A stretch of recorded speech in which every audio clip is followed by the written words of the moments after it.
Unlimited History. අපේ ජාතික කතාව.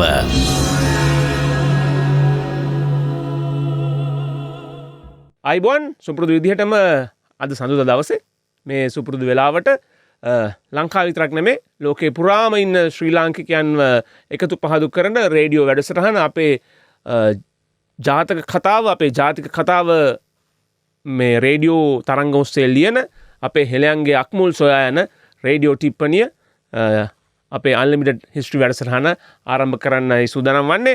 අපි දන්නවා මේ මොහොතේ FM 95න් 94.8න් අපේ රට පුරාම ඉන්න ශ්‍රී ලාංකිකයෝ මේ මොහොත එළමෙනකම් බලාගෙන ඉන්නවා. හැමදාම අපේ අක්මුල් සොයා යන මේ රේඩියෝ කතා බහත් එක්ක කොහොමද අපේ අලගිය මුලගිය තැන් හොයාගන්න කියන කාරණයට. ඒකම විතරක් නෙමේ විදේශයන් ඉන්න අපේ ශ්‍රී ලාංකිකයෝ netfm.com වෙබ් අඩවිය හරහා අපි දන්නවා මේ මොහොතේ අපිත් එක්ක සම්බන්ධ වෙලා ඉන්නවා.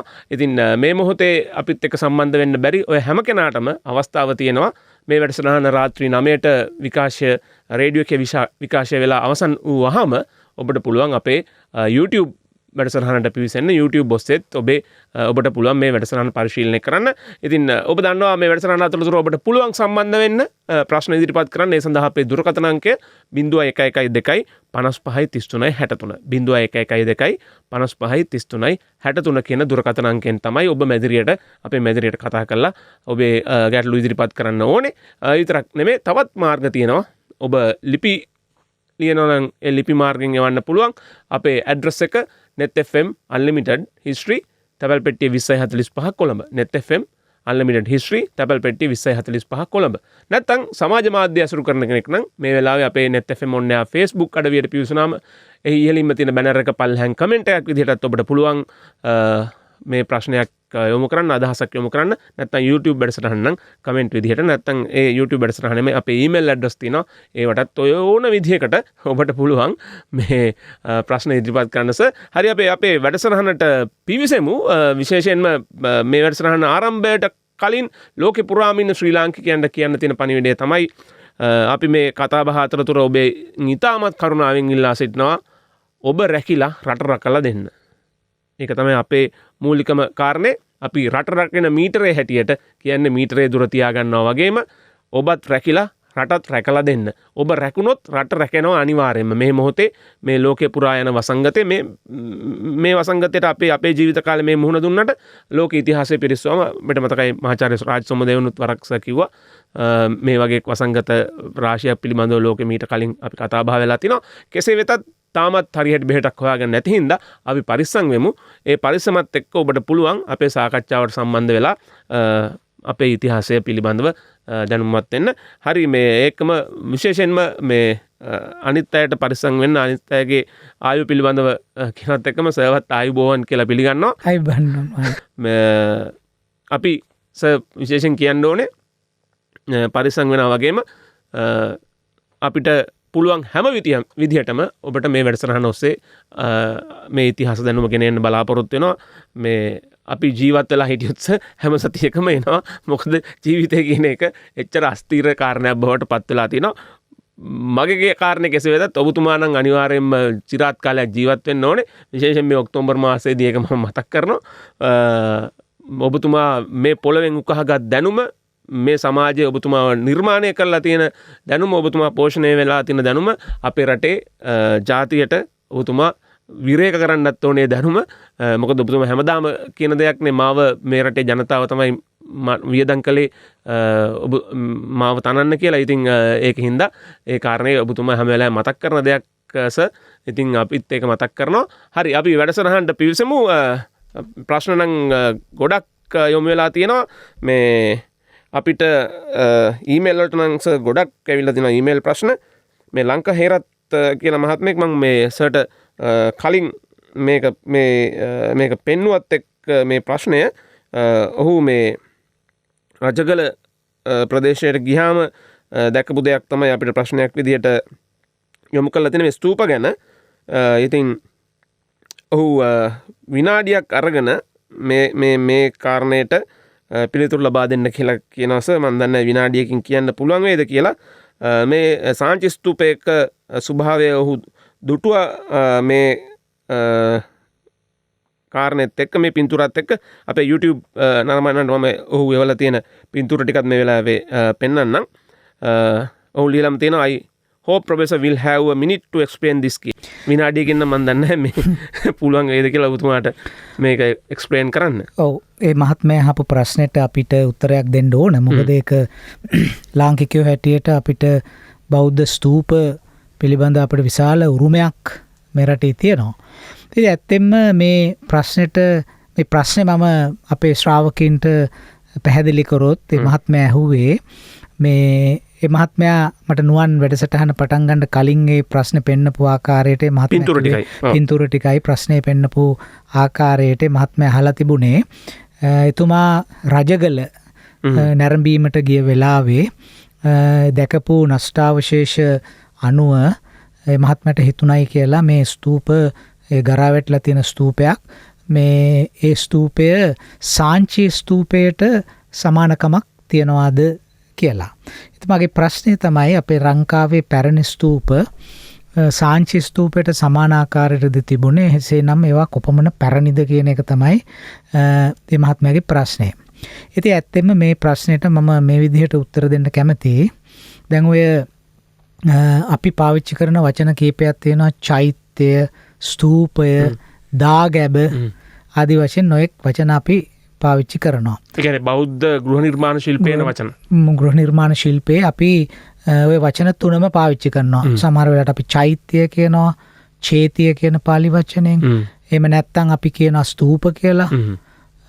ඒක සංස්කෘත ස්තූප කියන වචනයෙන් එන්නේ. ඒ වගේම දාගැබ කියලාත් අපි කියනවා. සමහර පුංචි දරුවෝ මම හිතන්නේ වරද්දවල වටහා ගැනීමක් තියෙනවා. මේ චෛත්‍යයට බෝධිය කියලා හිතන වෙලාව තියෙනවා. විශේෂයෙන්ම මේ කළුතර බෝධිය හින්දා මම හිතන්නේ ඔළුවට ගිය එකක්. ඒ විවහාරයෙන් ආපු අදහස්.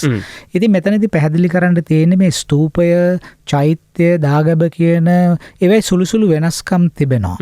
ඒ කියන්නේ එකින් එකට ස්තූපයට වඩා චෛත්‍යයට එහෙම වෙනස්කම් පොඩියට ඒ වෙනස්කම් තේරුම් ගන්න වෙන්නේ මේ විදිය. නැත්තම් වැරදි අදහසක් ඇති වෙන්න පුළුවන්. මේ අපේ ශ්‍රාවකයෝ අතර මේ දැන් අපේ පන්සලේ තියෙන දාගැබද චෛත්‍යයක්ද ස්තූපයක්ද කියලා රුවන්වැලිසෑයේ දාගැබද චෛත්‍යයක්ද කියලා අපි අපේ ගමේ පන්සලේ චෛත්‍යයක් හදන්න මේ තමයි ආධාර කරේ කියලා මේ කියන එක අනුව චෛත්‍යයක් නෙමෙයි හදලා තින්න වගේ අදහසක් එන්න පුළුවන් නේ. එහෙම අර්බුදයක් එහෙම ව්‍යාකූලතාවක් ඇති කරගන්න එපා. මම මේ කියන්නේ මේ සංකල්පය ගැන.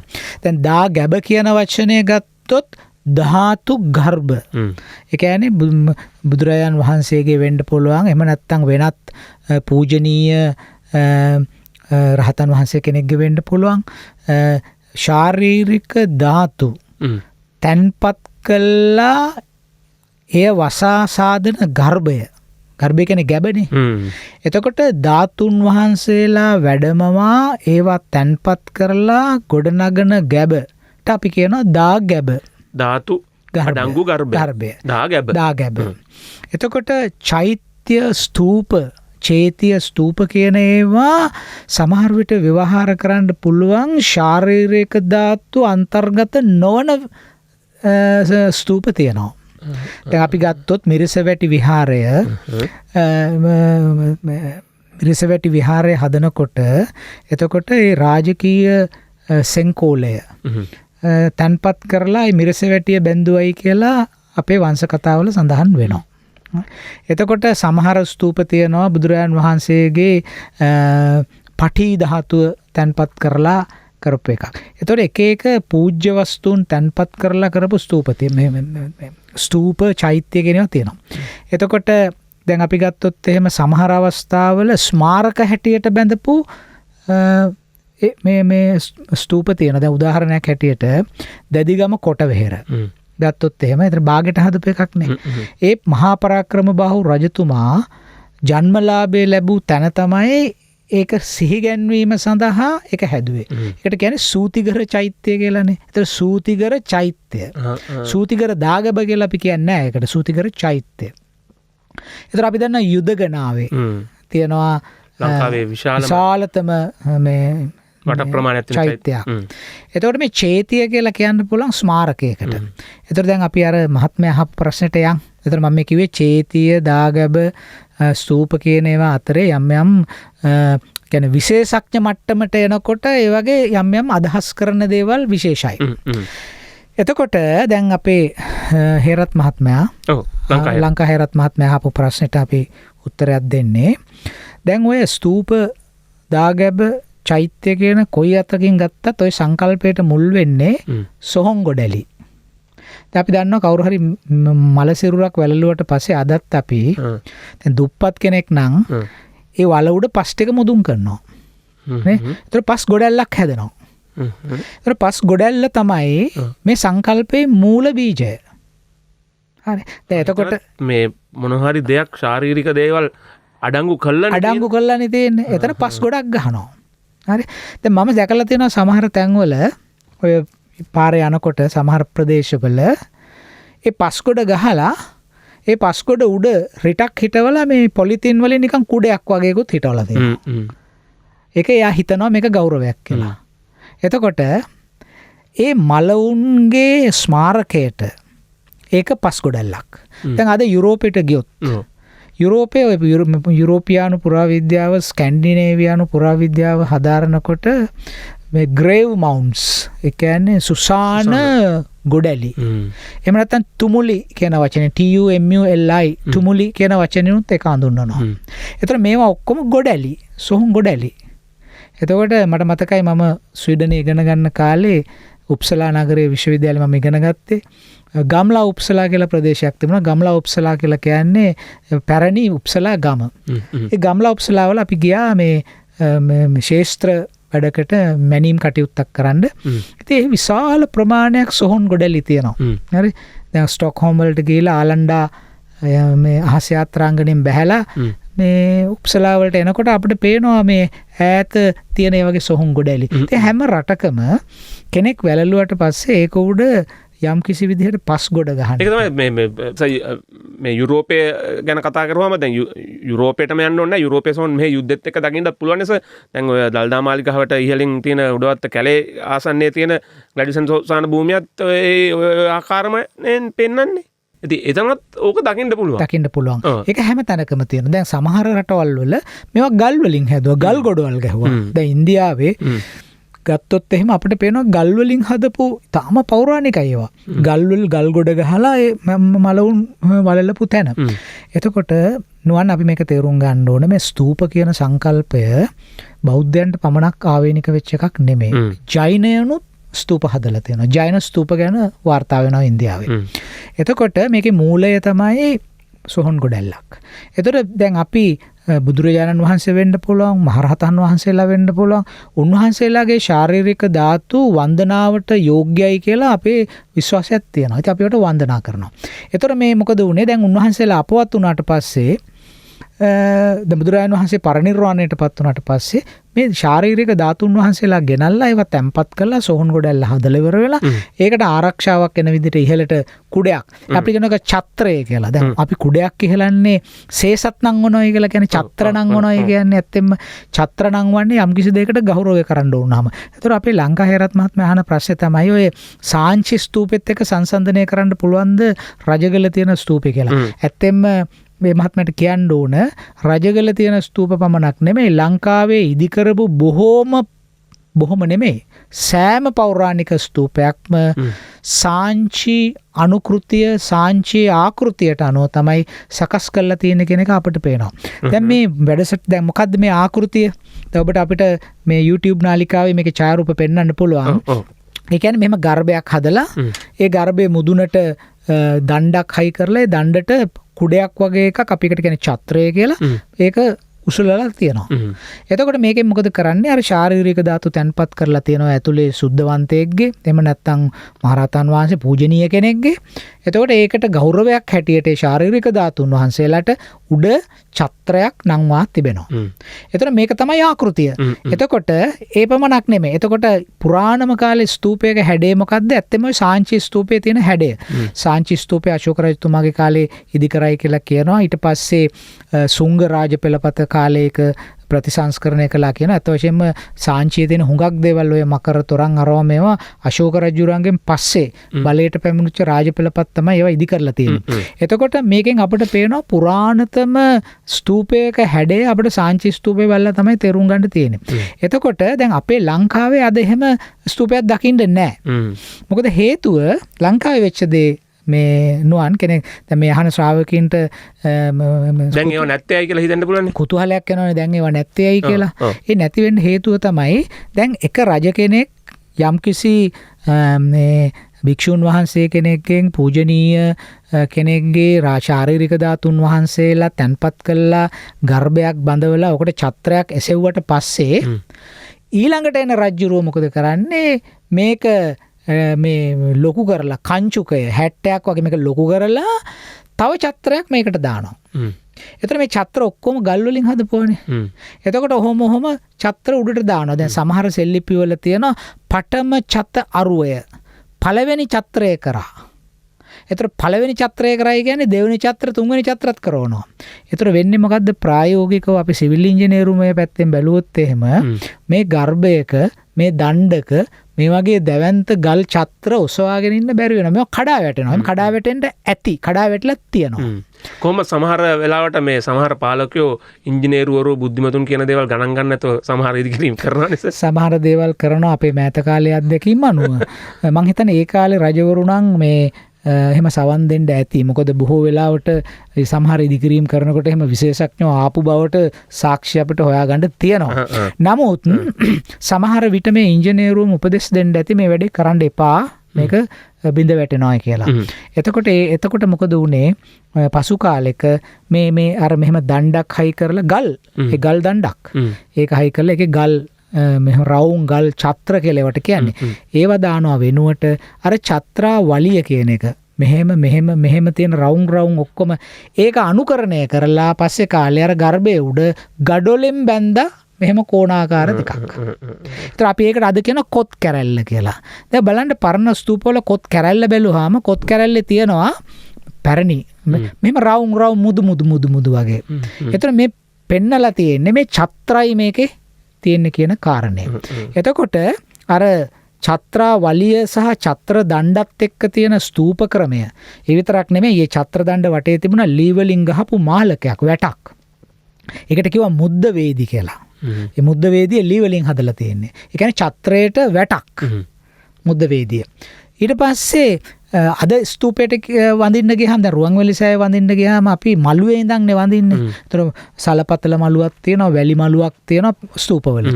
එතකොට අපි මළුවේ ඉඳන්නේ වඳින්නේ. නමුත් ඔය මුල් කාලේ එහෙම නෙමෙයි. ඔය පේසාවලලු මට්ටමටම නගින්න පුළුවන් වේදිකාවක් තියෙනවා. උඩටම.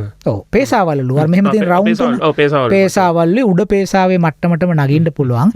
නැගලා ඒ වටේ ගිහිල්ලා ඇවිදිමින් මේක වන්දනා කරන්න ඔව් පුළුවන්. දැන් අපි අදටත් දකින්නවනේ සර් මේ රුවන්වැලිසෑය වටේ බෞද්ධ කොඩියක් ඔතනවා, සිවුරු ඔතනවා. සිවුරු ඔතන. නමුත් රුවන්වැලිසෑයේ නැහැ අර අපි ඔය කියන මට්ටමේ එකක්.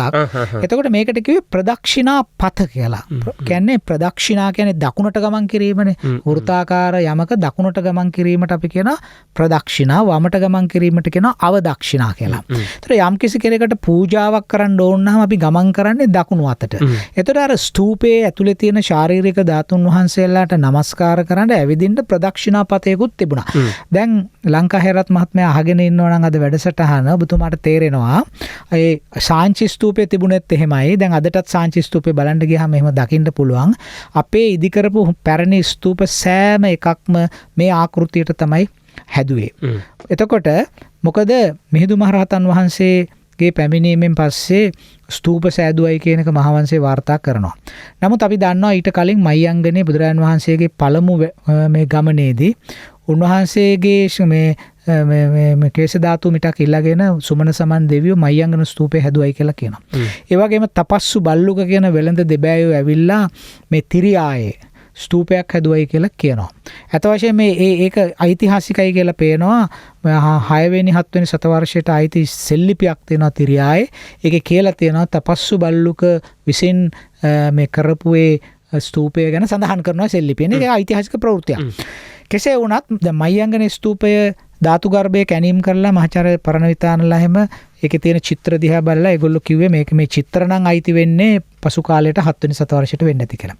දැන් කොහොම හරි දැන් අපි ලංකා හේරත් මහත්තයා අහපු ප්‍රශ්නෙට උත්තර දෙන්න තියෙන්නේ ඔබතුමා හිතන හැටි හරි අපේ රටේ නිර්මාණය කරපු ගොඩනගපු පැරණි ස්තූප සියල්ලක්ම පාහේ අපි කියන්න දන්නේ මයංගන ස්තූපය ගැන මුකුත් ඒක පස්සේ කාලේ ප්‍රතිසංස්කරණය කරන්න ඇති දේවානම්පියතිස්ස රජතුමාගේ කාලයේදීත් ඔහුගේ වැඩිමහල් සොහොයුරා වෙච්ච උද්ද චූලාභය මයංගනයට ගිහිල්ලා මයංගන ස්තූපයේ ප්‍රතිසංස්කරණයක් කරයි කියලා වංශත්තප්පකාසිනියත් කියනවා මහාවංශ ටීකාවත් කියනවා මහාවංශයත් කියනවා. එතකොට තිරියායේ හදපු දාගැබත් කොහොම තිබුණාද කියලා අපි දන්නේ නැහැ. මොකද මේ හැම එකක්ම පසු කාලේ යම් යම් ප්‍රතිසංස්කරණ වලට ලක් වෙලා තියෙනවා. දැන් අද අපි ගියොත් එimhe කැලණි විහාරය, අද අපි ගියොත් රුවන්වැලි සෑය. අපි දන්න ඔක්කොම ස්තූප වලට ගියාම අද තියෙන කොත් කැරල්ලක් එක්කනේ. හරි එතකොට ඒවා ඉතිහාසයේ විවිධ අවධිවලදී අර ඡත්‍ර දණ්ඩ හා ගල් ඡත්‍ර ක්‍රමය තවදුරටත් පවත්වාගෙන යන්න බැරි වෙනකොට දැන් නුවන් මෙහෙම හිතන්නකෝ. දැන් අපි හිතනවා අබේගිරිය විහාරය. එතකොට රුවන්වැලි සෑය. අපි හිතමු ලොකුම ස්තූපේ ජේතවනයේනේ. දැන් ජේතවනාරාමයේ ඈතට පේන විදිහයි ඔය ස්තූපයේ පරිමාණයට සරිලන විදිහට ඡත්‍ර දාන්න ගියොත් එimhe ඡත්‍රයක් කොයිතරම් ලොකු වෙනවද? මේක ප්‍රායෝගිකව කරන්න බැරි දෙයක් නේ. හරි. ඉතින් ඒ නිසා මොකද උනේ කාලෙන් කාලෙට මේ තියෙන ඉංජිනේරුමය දුෂ්කරතාව සලකා බලලා මේකට වෙන ගඩොලින් කරපු ව්‍යුහයක් කොත් කැරැල්ල වශයෙන් කොත සහ කොත් කැරැල්ල ඒ විදිහට හදලා නිර්මාණය කළා. නමුත් අපේ රටේ හදපු පැරණිම දාගැබ් පරණම දාගැබ් මේ සාංචි ස්තූපේ ආකෘතිය ගත්ත බවට සාක්ෂි තිබෙනවා. මොකද ඒ වැටිච්ච ඡත්‍රා වලියේ ගල් පැරණි ස්තූපවල මළුවල අද දකින්න තියෙනවා. ඔබ ගියොත් පැරණි ස්තූපයක් බලන්න මළුවේ රවුම් මැද සිදුරක් තියෙන ගල් රවුම් තියනවාද කියලා දකින්න පුළුවන්.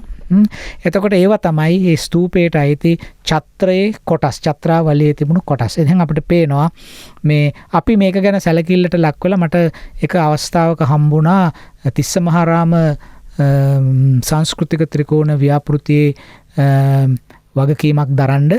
ඒ වෙලාවේ සඳගිරිය ස්තූපය සංරක්ෂණය කරමින් තිබුණේ. පස්සේ අපි සාකච්ඡාවට බදුන් කළා. මොකද සඳගිරි ස්තූපයේ තිබිලා තියෙන තර සාංචි ස්තූපය වගේ.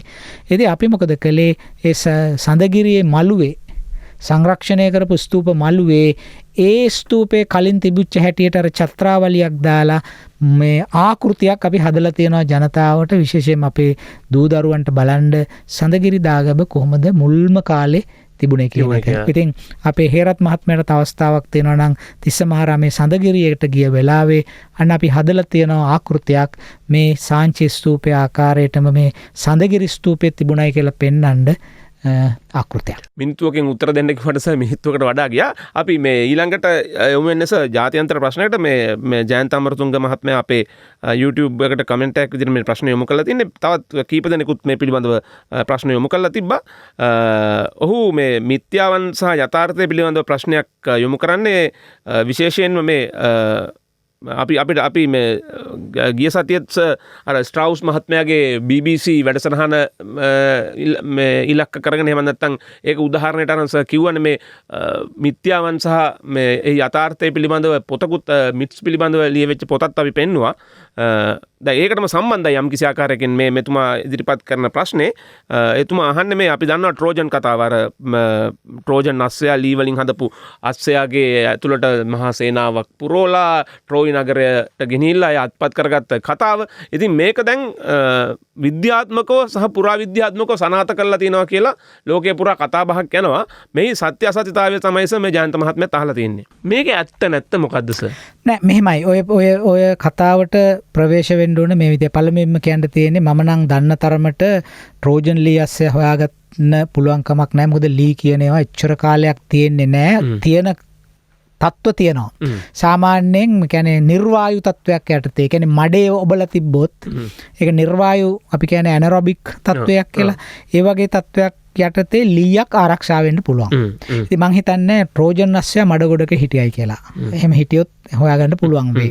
එහෙම නැත්නම් අපිට පුළුවන් වෙයි සදා ශීතන තත්ත්ව කියලා පර්මාෆ්‍රොස්ට් කන්ඩිෂන්ස් කියලා જાතියක් තියෙනවා.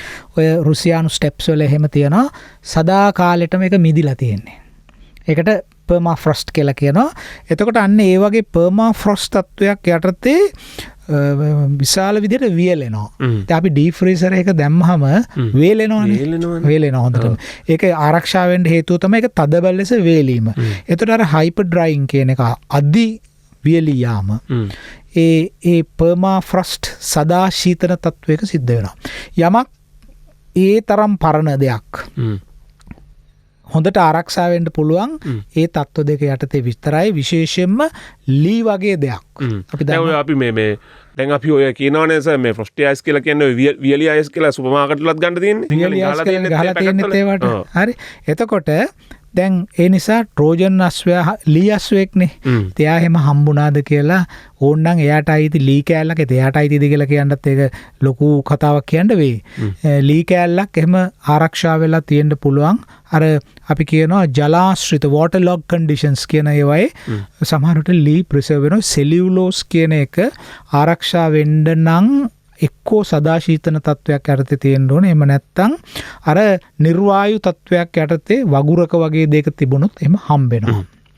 එහෙම නැත්නම් සමහර විට අධික ලෙස වියලි වෙන වැලිවල ජල වාෂ්ප රැඳෙන්නේ නැහැනේ. අධික ලෙස වියලුණාම වැලි ඇතුලේ දැන් අපි දන්නවනේ කාන්තාරවල සමහර මමිස් තියෙනවනේ මමි ෆයිඩ් වෙලා. ඒකට කියන්නේ මමි කරණයට ලක් වෙච්ච වේලිලා හොඳටම ජල වාෂ්පයෙන් වෙලා ඒ වගේ තත්ත්වයක් යටතේ නම් ඒක ආරක්ෂා වෙන්න පුළුවන්. නමුත් ඔය ට්‍රෝජන් අස්වැය ගැන කතාව එන්නේ හෝමර්ගේ කෘතිවලනේ. අපි ගිය සැරේ ඒ ඔඩිසි ඉලියඩ් සහ ඔඩිසි ගැන අපි කතා කරානේ. හරි.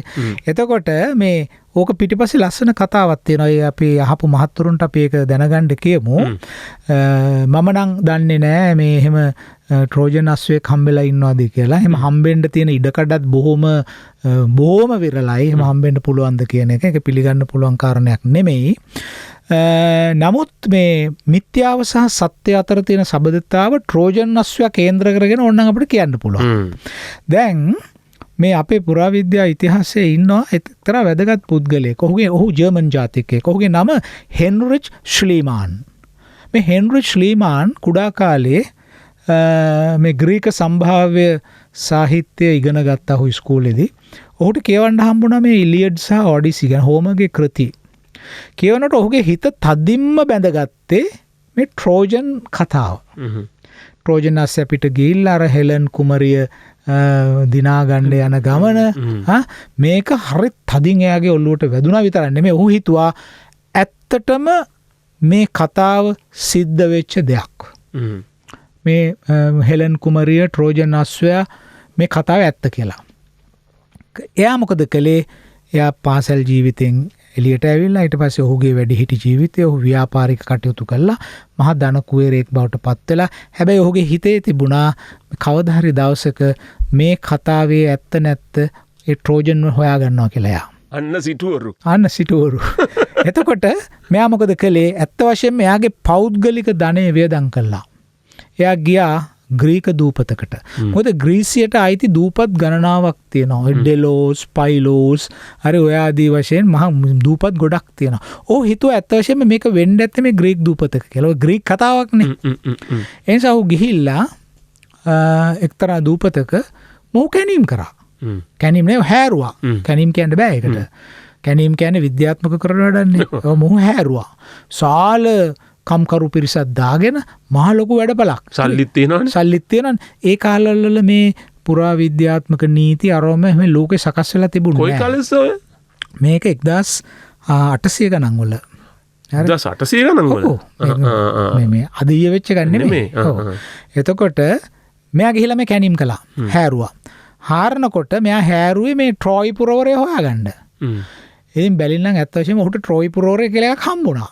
එයා ට්‍රෝයි කියලා එකට කිව්වේ විශාල මාලිගාවල නෂ්ටාවශේෂ විශාල බැමි වටිනා භාණ්ඩ මල් පෝච්චි රත්තරන් ආලේප කරපු දේවල් පබලු මැණික් විශාල දෙයක්. ශ්ලීමාන් හිතුවා මේ යාට හම්බුනේ ට්‍රෝයි පුරවරය කියලා.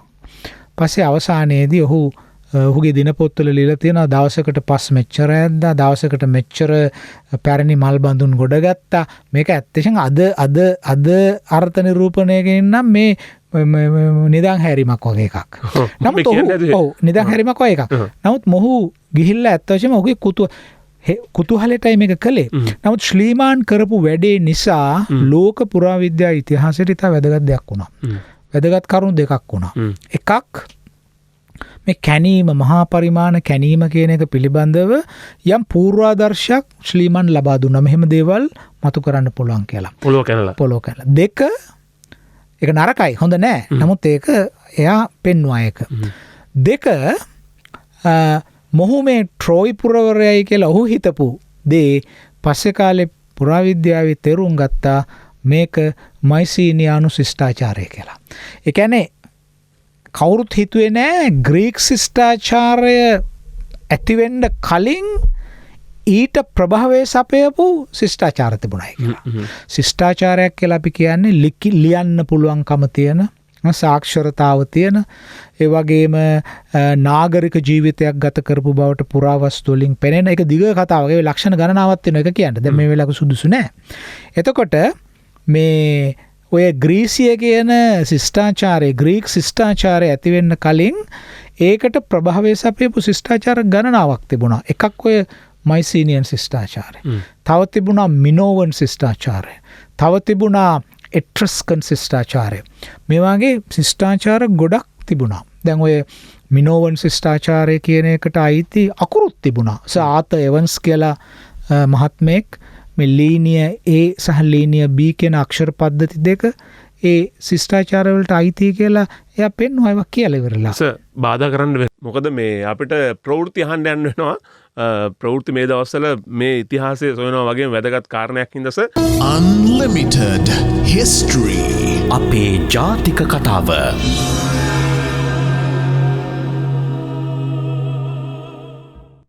නැවතත් අපි අපේ වැඩසටහනට පිවිසමු. අපි නැවැත්තුවේ අර ශ්ලීමාන් ට්‍රෝයි පුරය සොයාගත්තද කියන කතාව කියාගෙන ආවෙස. ඉතින් ඇත්තෙන්ම ශ්ලීමාන්නේ කරපු වැඩෙන් අපට ලෝකයට දැනගන්න ලැබුණ පුරාණ පූර්ව ග්‍රීක ශිෂ්ටාචාරයක් පිළිබඳව. ඉතින් ඔහුගේ වැඩවල අරමුණ කොයි වගේද කියන එක අපිට පැහැදිලි නිදර්ශනයක් ඉතුරු කළා. ඔහුගේ කැනීමෙන් සොයාගත්ත පබලු වලින් ලස්සන මාලයක් හදලා ඔහුගේ බිරිඳ වෙච්ච සොෆියාට තෑගි කළා විතරක් නෙමෙයි ඡායාරූපයකුත් අරගෙන ඒ ඡායාරූපයත් ප්‍රකාශයට පත් කරා. එතකොට මුල් කාලේ ඒ වගේ තමයි හැංගීම් තිබුණේ. ඉතින් මම මේ කිව්වේ අපේ මහතුරු අහපු ප්‍රශ්නෙට ට්‍රෝයි පුරවරය සොයා ගැනීමේ අරමුණෙන් ශ්ලීමාන් කරපු කටයුත්ත නිසා අපට පූර්ව ග්‍රීක ශිෂ්ටාචාරයක් පිළිබඳව දැනගන්ට ලැබුණා.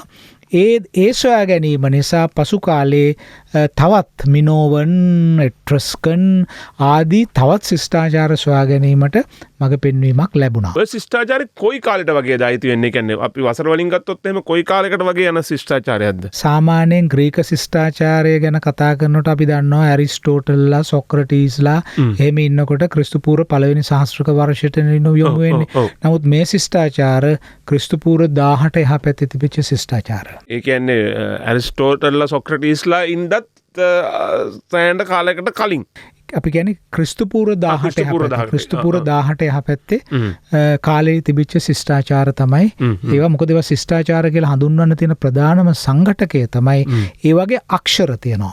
ඔය මිනෝවන් ශිෂ්ටාචාරය අක්ෂර සහිතයි. කියන්නේ සමාජයක් අක්ෂරකරණයට පෙළඹෙනවායි කියලා කියන්නේ ඒක කේන්ද්‍රගත වෙච්ච සමාජයක්. කියන්නේ සෑහෙන පරිණාමික තත්ත්වයක් නේ. පරිණාමික භාෂාව අකුරු වලට පත් කරනවා කියන්නේ. ඒ අක්ෂර පද්ධතිය හඳුන්වන්නේ ලීනිය A සහ ලීනිය B කියලා හඳුන්වන අක්ෂර පද්ධති දෙක තමයි ආත එවන්ස් කියලා මහත්මයෙක් තමයි ඒක සොයාගත්තේ. ඒක මිනෝවන් ශිෂ්ටාචාරයට අයිති කියලා. ඒතර මිනෝවන් මයිසීනියන් ශිෂ්ටාචාර ගැන අපිට දැනුමක් ලබා ගන්න පුළුවන් උනේ මේ ශ්ලීමාන් කරපු වැඩේ ශ්ලීමාන්ට ඒකට මඟ පෙන්නුවේ හෝමර් විසින් තමන්ගේ කෘතිවල ලියපු ඒ මිත්‍යාමය කතාව පදනම් කරගෙන. සමහරට හෝමර්ට යම්කිසි විදිහකින් හෝමර්ගේ කාලයේදී දැනගන්න ලැබෙන්න ඇති මේ ග්‍රීක දූපත්වල පුරාතන ශිෂ්ටාචාරයක් තිබුණයි කියලා. ඔහු ඒ මතකය පදනම් කරගෙන ඔහු ගොඩනගපු කතාව තමයි මේ ඉලියඩ් ඔඩිසි කෘතිවල තියෙන්නේ. එතකොට ශ්ලීමාන් ඒකෙන් ආනන්දයට පත් වෙලා ඒ ආනන්දය කරා ගිහිල්ලා අපට ඔහුගේ පෞද්ගලික ආනන්දය අපට ශාස්ත්‍රීය ආහ්ලාදයක් බවට පරිවර්තනය කළා. ඒ කලෙක්ෂන් එකට මොකද උනේ ඊට පස්සේ? ඔය කාලේ බොහෝ විට පුරාවස්තු එකතු කිරීමේ ව්‍යාපාරයක් යුරෝපයේ ඇති වෙලා තිබුණා. නැව් ගණන් ගෙනිච්ච. නැව් ගණන් ගෙන ඇසිරියාවේ අර ෆ්ලයිං මේගොල්ලෝ කවුද පියාඹන සිංහයෝ වගේ රූප ඒවා පිටින් ගලවගෙන අරගෙන ආවා. ඒවා ඒගොල්ලෝ පෞද්ගලිකව නඩත්තු කරා. දැන් ඔය ලන්ඩන් නුවර මේ දිලෙත්තන්ති සොසයිටි දිලෙත්තන්ති සංගමය කියලා සංගමයක් හදාගත්ත පුරාවස්තු එකතු කරන්නන්ගේ. එතකොට පස්සේ කාලෙක මේ පුරාවිද්‍යාව පිළිබඳ අතීතය පිළිබඳ ආකල්පය වෙනස් වෙනකොට ඒකට නීතිමය රාමු හැදෙන්න පටන් ගත්තා. ඊට පස්සේ විවිධ හේතු නිසා කෞතුකාගාර ඇති වෙන්න පටන් ගත්තා. ඒ අවසානයේ ලෝක උරුමයන් බවට දැන් ඒක ලෝක උරුමයන් බවට පරිවර්තනය වුණා. දැන් මොනවාද මේ නෙපෝලියන් ප්‍රංශේ නෙපෝලියන් ගිහිල්ලා කෝපන් මේ කොහෙද ඩෙන්මාර්ක් වරායට පහර දුන්නා. කෝපන්හේගන් පරායට පහර දුන්නාම මුළු ස්වීඩන් ජාතිය මුළු ස්කැන්ඩිනේවියන් ජාතියම මහා ත්‍රස්තවීමකට පත් වෙලා කඩා වැටුණා. ඒ කඩා වැටුණා මොකද හරි සාමකාමී ජාතියක් බොහෝම ශාස්ත්‍රීය ජාතියක් මේ අයට හදිසියේ මේගොල්ලන්ගේ මර්මස්ථානයකට පහර දුන්නට පස්සේ මේකේ සම්පූර්ණ සමාජ මානසිකත්වය බිඳ වැටෙනවා. ඔවුන්ගේ සමාජ මානසිකත්වය නැවත ගොඩ නැගුවේ සමස්ත ස්කැන්ඩිනේවියාවේ තිබෙන පුරාවස්තු එක තැනකට ගෙනල්ලා කෝපන්හේගන් මියුසියම් කියන එක හැදුවා. හදලා මිනිස්සු වැල නොකැඩි කෝපන්හේගන් කෞතුකාගාරය බලන්න ආවා. කියන්නේ මේ නෙපෝලියන් කරපු විනාශෙත් එක්ක ආයේ මේ ජාතිය ගොඩනගන්න තමයි ඒ කෞතුකාගාරය ඉදි කරන්න ඇත්තේ. ඒ විනාශයට සමාජය බිඳවට ඒකට ප්‍රතිඋත්තර දුන්නා. ඒක ප්‍රතිඋත්තර දුන්නේ යුද්ධ කළා නෙවෙයි දෙන්නේ. යුද්ධ නෙමෙයි. ඒගොල්ලෝ මේ සමාජ මානසිකත්වයේ ගොඩ නැගුවේ කොහොමද? නෑ අපට මහ විශාල උරුමයක් තියෙනවා. අපට නැගී හිටින්න පුළුවන් කියන සමාජ ධෛර්යය දුන්නා. දීලා කෞතුකාගාර හදලා මහජනයාට ඒකව පෙන්නලා විශේෂ පුද්ගලයෙක් පත් කරා. අපි ගිය සතියේත් කතා කරා ක්‍රිස්ටියන් ජාගන්සන් තොම්සන්. ඔහු පත් කරලා ඔහු කාසිය එකතු කරන්නේ ඔහුව තෝරලා සුදුස්සට සුදුසු තැන දුන්න සමාජ දියුණුවෙන් එහෙම වුණාට පස්සේ. මොකද මේ තමන් කරන හැම දෙයක්ම හොඳයි කියන අයට තැන දුන්නොත් එහෙම සමාජයක් ගෙනියන්න පුළුවන් කමක් ඇත්තේ නැහැ. දැන් ওই ක්‍රිස්ටියන් ජාගන්සන් තොම්සන් ස්වෙච්ඡාවෙන් කාසිය එකතු කරපු කෙනෙක්. එතකොට මේ ස්කැන්ඩිනේවියන් ඇන්ටික්විටිස් මේ පෙන්නන්න ස්කැන්ඩිනේවියාවේ පුරාවස්තු පෙන්නන්න කෝපන්හේගන් කෞතුකාගාරය හැදුවහම මේක නඩත්තු කරන්න හොඳම කිව්රේට අභිරක්ෂකයා තමයි ජාගන්සන් තොම්සන් කියලා රජය දැනගත්තා. ඒ කියන්නේ මේ වැඩේ දන්න එක්කෙනානේ. මේ වැඩේ දන්න එක්කෙනා. තොම්සන් ඒකට ඉදිරිපත් කරා. තොම්සන් ඒකට දාපු හින්දා මොකද උනේ? අද ලෝකෙට දායක වුණා විශේෂ න්‍යායක්. ඔය යුගත්‍ර න්‍යාය කියන එක. ඒ කියන්නේ අපි ගිය සතියේ කතා කරා. ගල් ලෝකඩ යකඩ කියන අවධි තුන තම හඳුන්වා දුන්නේ මනුෂ්‍ය ශිෂ්ටාචාරයේ තාක්ෂණික ප්‍රගමනය සම්බන්ධයෙන් ජාගන්සන් තොම්සන්. එතකොට තව ඉන්න මහා විශාල ගොඩක් මේ ප්‍රමාණයක් ඔය ස්කැන්ඩිනේවියාවෙන් ලෝක පුරාවිද්‍යාවට ඇතිවෙච්ච දායකත්වය අති විශාලයි. අති විශාලයි. ඒවා අපි වෙනම දවසක කතා කරමු. එහෙම සමාජ විරෝධියෙක් වුණත් ඔහුගේ තියෙන තීක්ෂණ නාණය රටවල් ප්‍රයෝජනට ගත් අවස්ථාවල් තියෙනවා. දැන් හොඳම උදාහරණය ස්පීල්බර්ග් නිර්මාණය කරපු මේ චිත්‍රපටය ලියනාඩෝ ඩි කැප්‍රියෝ මේ ප්‍රධාන චරිතය රැඟපෑවේ මේ මොකද්ද Catch Me If You Can මේ චිත්‍රපටිය Catch Me If You Can චිත්‍රපටිය තියෙන්නේ මේ ඇමරිකාවේ හිටපු චෙක් වංචා කරපු පල් හොරෙක්ව එහි රාස් පොලිසිය එහි චෙක් වංචා දූෂණ අංශයේ ප්‍රධානියෙක් පත් කරනවා. එතකොට ලේසියිනේ වැඩේ අල්ලගන්න. පුද්ගලයන්ගේ තියෙන ජන්ම කුසලතාවන් නිවැරදි විදිහට දැකලා ඒවා උපමට්ටම් කළොත් පුළුවන්. ඒකට හොඳ උදාහරණයක් තියෙනවානේ. දැන් නායකුට කිරිපෙව්වොත් මොකද වෙන්නේ නුවන්? උගේ විස වැඩි වෙනවා. ඌ වැඩෙනවනේ. නයා කෑවම අපි පොවන්නෙත් මොනවද ඒත් කිරි ණය විස අඩු කරන්න පොවන්නෙත් කිරි හැබැයි ණයට කිරි දුන්නාම නාගේ විස වැඩි වෙනවා ඒතර එහෙමනම් එකම දේ අපිට දෙආකාරයකට පාවිච්චි කරන්න පුළුවන් ඒක යොදා ගන්න පුද්ගලයාගේ ප්‍රඥාව උඩයි ඒක සිද්ධ වෙන්නේ. ඉතින් අපේ ලෝක ඉතිහාසයේ වගේ හුඟක් උදාහරණ තියෙනවා. එතකොට අපි මේ මහත්මයලා අහපු ප්‍රශ්නෙට අපි මං හිතනවා ප්‍රාමාණික උත්තරයක් දුන්නයි කියලා. ට්‍රෝජන් අශ්වය හොයා ගැනීම ගැන නම් අපිට මුකුත් කියන්න බෑ. නමුත් ට්‍රෝජන් කතාව මිත්‍යාව මගින් ලෝකයට ඇති කරපු ලොකු බලපෑමක් තිබුණා පුරාණ ශිෂ්ටාචාර කීපයක් හොයාගන්න මග පැදුණා. හැබැයි ඒ හොයාගත්තේ ට්‍රෝයි පුරවරයම කියලාත් අපිට කියන්න බෑ. ඒක කියන්න බෑ කොහොත් කියලාත් නෑ. ඒ ට්‍රෝයි පුරවරය කියලාත් නෑ. නමුත් ඒකෙන් සොයාගන්න පුළුවන් වුණා. හැබැයි විවෘත කළානේ තියෙනස බලන්න යන්න පුළුවන් නේ. ඒ විවෘත කළා තියෙන්නේ අද මයිසීනියන් සිවිලයිසේෂන් කියලා අන්තර්ජාලයේ ගැහුවොත් එහෙම මේ ටයිප් කළොත් මයිසීනියන් ශිෂ්ටාචාරය පිළිබඳ ලොකු ඡායාරූපත් එක්ක පොත් ලියවිලා තියෙනවා. මිනෝවන් සිවිලයිසේෂන් කියලා ගැහුවොත් එහෙම මේ ඔක්කොම අපිට බලන්න ග්‍රීප් හොයාගන්න පුළුවන් බොහොම පේන්න තියනවා අද ඕන තරම්. හරි මේ හැබැයි කාන්තාවන්ට කියන්නේ අර සොපියට ලැබිච්ච ජාති තෑගිනම් බලාපොරොත්තු වෙන්න එපා. මොකද ලංකාවේ පුරාවිද්‍යා පනත අනුව පුරාවිද්‍යා දේවල් බෙල්ල එල්ලගෙන හිටියොත් පොලිසිය තමයි අල්ලන් යන්නේ. අනිවාර්යයෙන්ම අප දෙන්නෙත් නැති තරමට දරුණු වරදක් අද ඒ වගේ වැඩ එහෙම කරන්න සූදානම් වෙන්න හොඳ නැහැ. නමුත් අර අනුරාධපුරයට ගියාම අර කුට්ටම් පොකුණ ළඟ නම් ඔය වැස්සට හේදිලා එන පබළුවට එකතු කරලා ඇතැම් දෙනා මාල හදලව විකුණන්න තියෙනවා. දෙරත් ඒ පබළුවට මත වෙනවස? අපොයියෝ අනුරාධපුරේ පමණක් නෙවෙයි තිස්සමාරාමේ ඔය පුරාණ නෂ්ටාවශේෂ තියෙන තැන්වල මහ වැස්සක් වැස්සට පස්සේ නොයෙක් තැන්වල පබළුවට මතු වෙනවා පොළවේ තියෙන.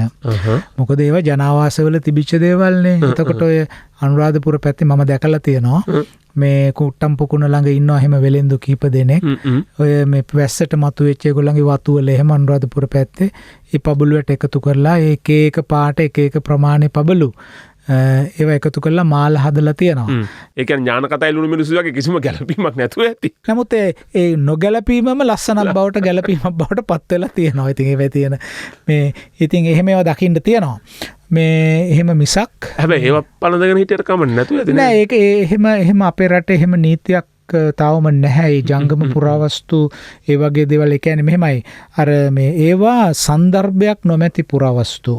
ඒ කියන්නේ පුරාවස්තුවක් වැදගත් වෙන්නේ පුරාවස්තුවට අවකාශයක් හා කාලයක් තිබිය යුතුයි. ඕකම මේ ගිය ජනවාරි මාසෙත් අපේ වැඩසටහනේදී ඔය කිව්ව මේ වත්තක තියලා පුරාවස්තුවක් හම්බුනොත් මේ මොකද්ද කරන්න ඕන කියලා බය වෙන්න එපා කියලා සර් කිව්වේ. හම්බුණා කියලා. ඔව් ඒක බය වෙන්න ඕමනාවක් නැහැ. ඉතින් එහෙම මේ සන්දර්භයක් නොමැති පුරාවස්තුවක්. දැන් ඔබට හෙට ඔබේ වත්තේ පබළු වැටයක් මතුවෙන්න පුළුවන්. ඉතින් එහෙමනම් ඒ පබළු වැටේ ඔබ අහුලාගෙන ඒක සාමාන්‍යයෙන් පෘථග්ජන මිනිහෙකුට ඒ පබළු වැටේ දැකලා අහක බලන් යන්න බෑනේ. ඒක අහුලා ගන්නවානේ. ඉතින් ඒක අහුලා ගැනීම අහක බලන් යන්නත් එපා. ඔව් යන්නත් උවමනා නෑ ඒක. එතකොට එහෙම පබළු වැටයක් අහුලා ගත්තයි කියලා ඒකට නීතිමය රාමුවක් අපිට ඇත්තේ නැහැ. ඒක නීතිමය රාමුවකට හොයා අහු කරගන්නත් බෑ. මොකද ඉතින් යාගේ වරදකින් හිතලා මතලා සවිඥානිකව වෙච්ච දෙයක් නෙමෙයිනේ. ඒක මතු වෙනවා. ඉතින් යාට පුළුවන් ඕනනම් ග්‍රාම නිලධාරී මහත්මයා හරහා ප්‍රාදේශීය ලේකම්තුමාට දන්නලා එතුමා මාර්ගයෙන් පුරාවිද්‍යා නිලධාරියෙකුට දැනුම් දෙන්න මගේ වත්තේ මෙහෙම පබළු වැට හම්බෙනවා කියලා එහෙම කියන්නේ. මං හිතන්නේ කවුරුත් එහෙම කියයි කියලා. මොකද අපේ ආඥා පනතර හුඟක් අය බයයි. ඒක බය වෙන්න දෙයක්වත් නෑ. බය වෙන්න වැරදි කරොත් නිසා. එහෙම වැරදි කරොතුයි බය වෙන්න ඕනේ. ඒ කියන්නේ අර මේ ශ්ලීමාන් වගේ මාල හදලා පළඳින්න ගියොත් නම් ඒව හාරලා ඒක වරදක් වෙලා මේ මේ හිරේ විලංගු වැටෙන්න වෙයි. මාළගේ සෙදත් මාංචු තමයි දාගන්න වෙන්නේ. මාංචු දාගන්න වෙන්නේ. ඒව කරන්න එපා. මේ ඉතින් මං හිතනවා යහපු ප්‍රශ්නෙට අපිට ප්‍රාමාණික පිළිතුරක් දෙන්න පුළුවන් වුණා කියලා. සර් ගිය සතියේ කතා කරන්න හදුවම මම වැලක්කුවා. මම ඉඩ දුන්නේ නැහැ වෙලාව මදිකම හින්දා. හැබැයි මේ සතියේ අපි මේ කන්දරේ කතා කරන්න පොරොන්දු වුණා. ඒ තමයි අපි නාගයෝ ගැන මුලින්ම කතා කළා. ඊට කලින් සතියකට විතර කලින් යක්ක ගැන කතා කළා. මේ සතිය අපි දේව ගැන කතා කරනවා කියලා පොරොන්දු වුණා. ඉතින් ඒකට අවස්ථාව එක්කම මේ විශේෂයෙන්ම ඔබට මතක ඇති අපි මේ යක්ක ගැන කතා කරනකොට අපේ අන්ලිමිටඩ් හිස්ටරි දොර නේපාලයට විවෘත කළා.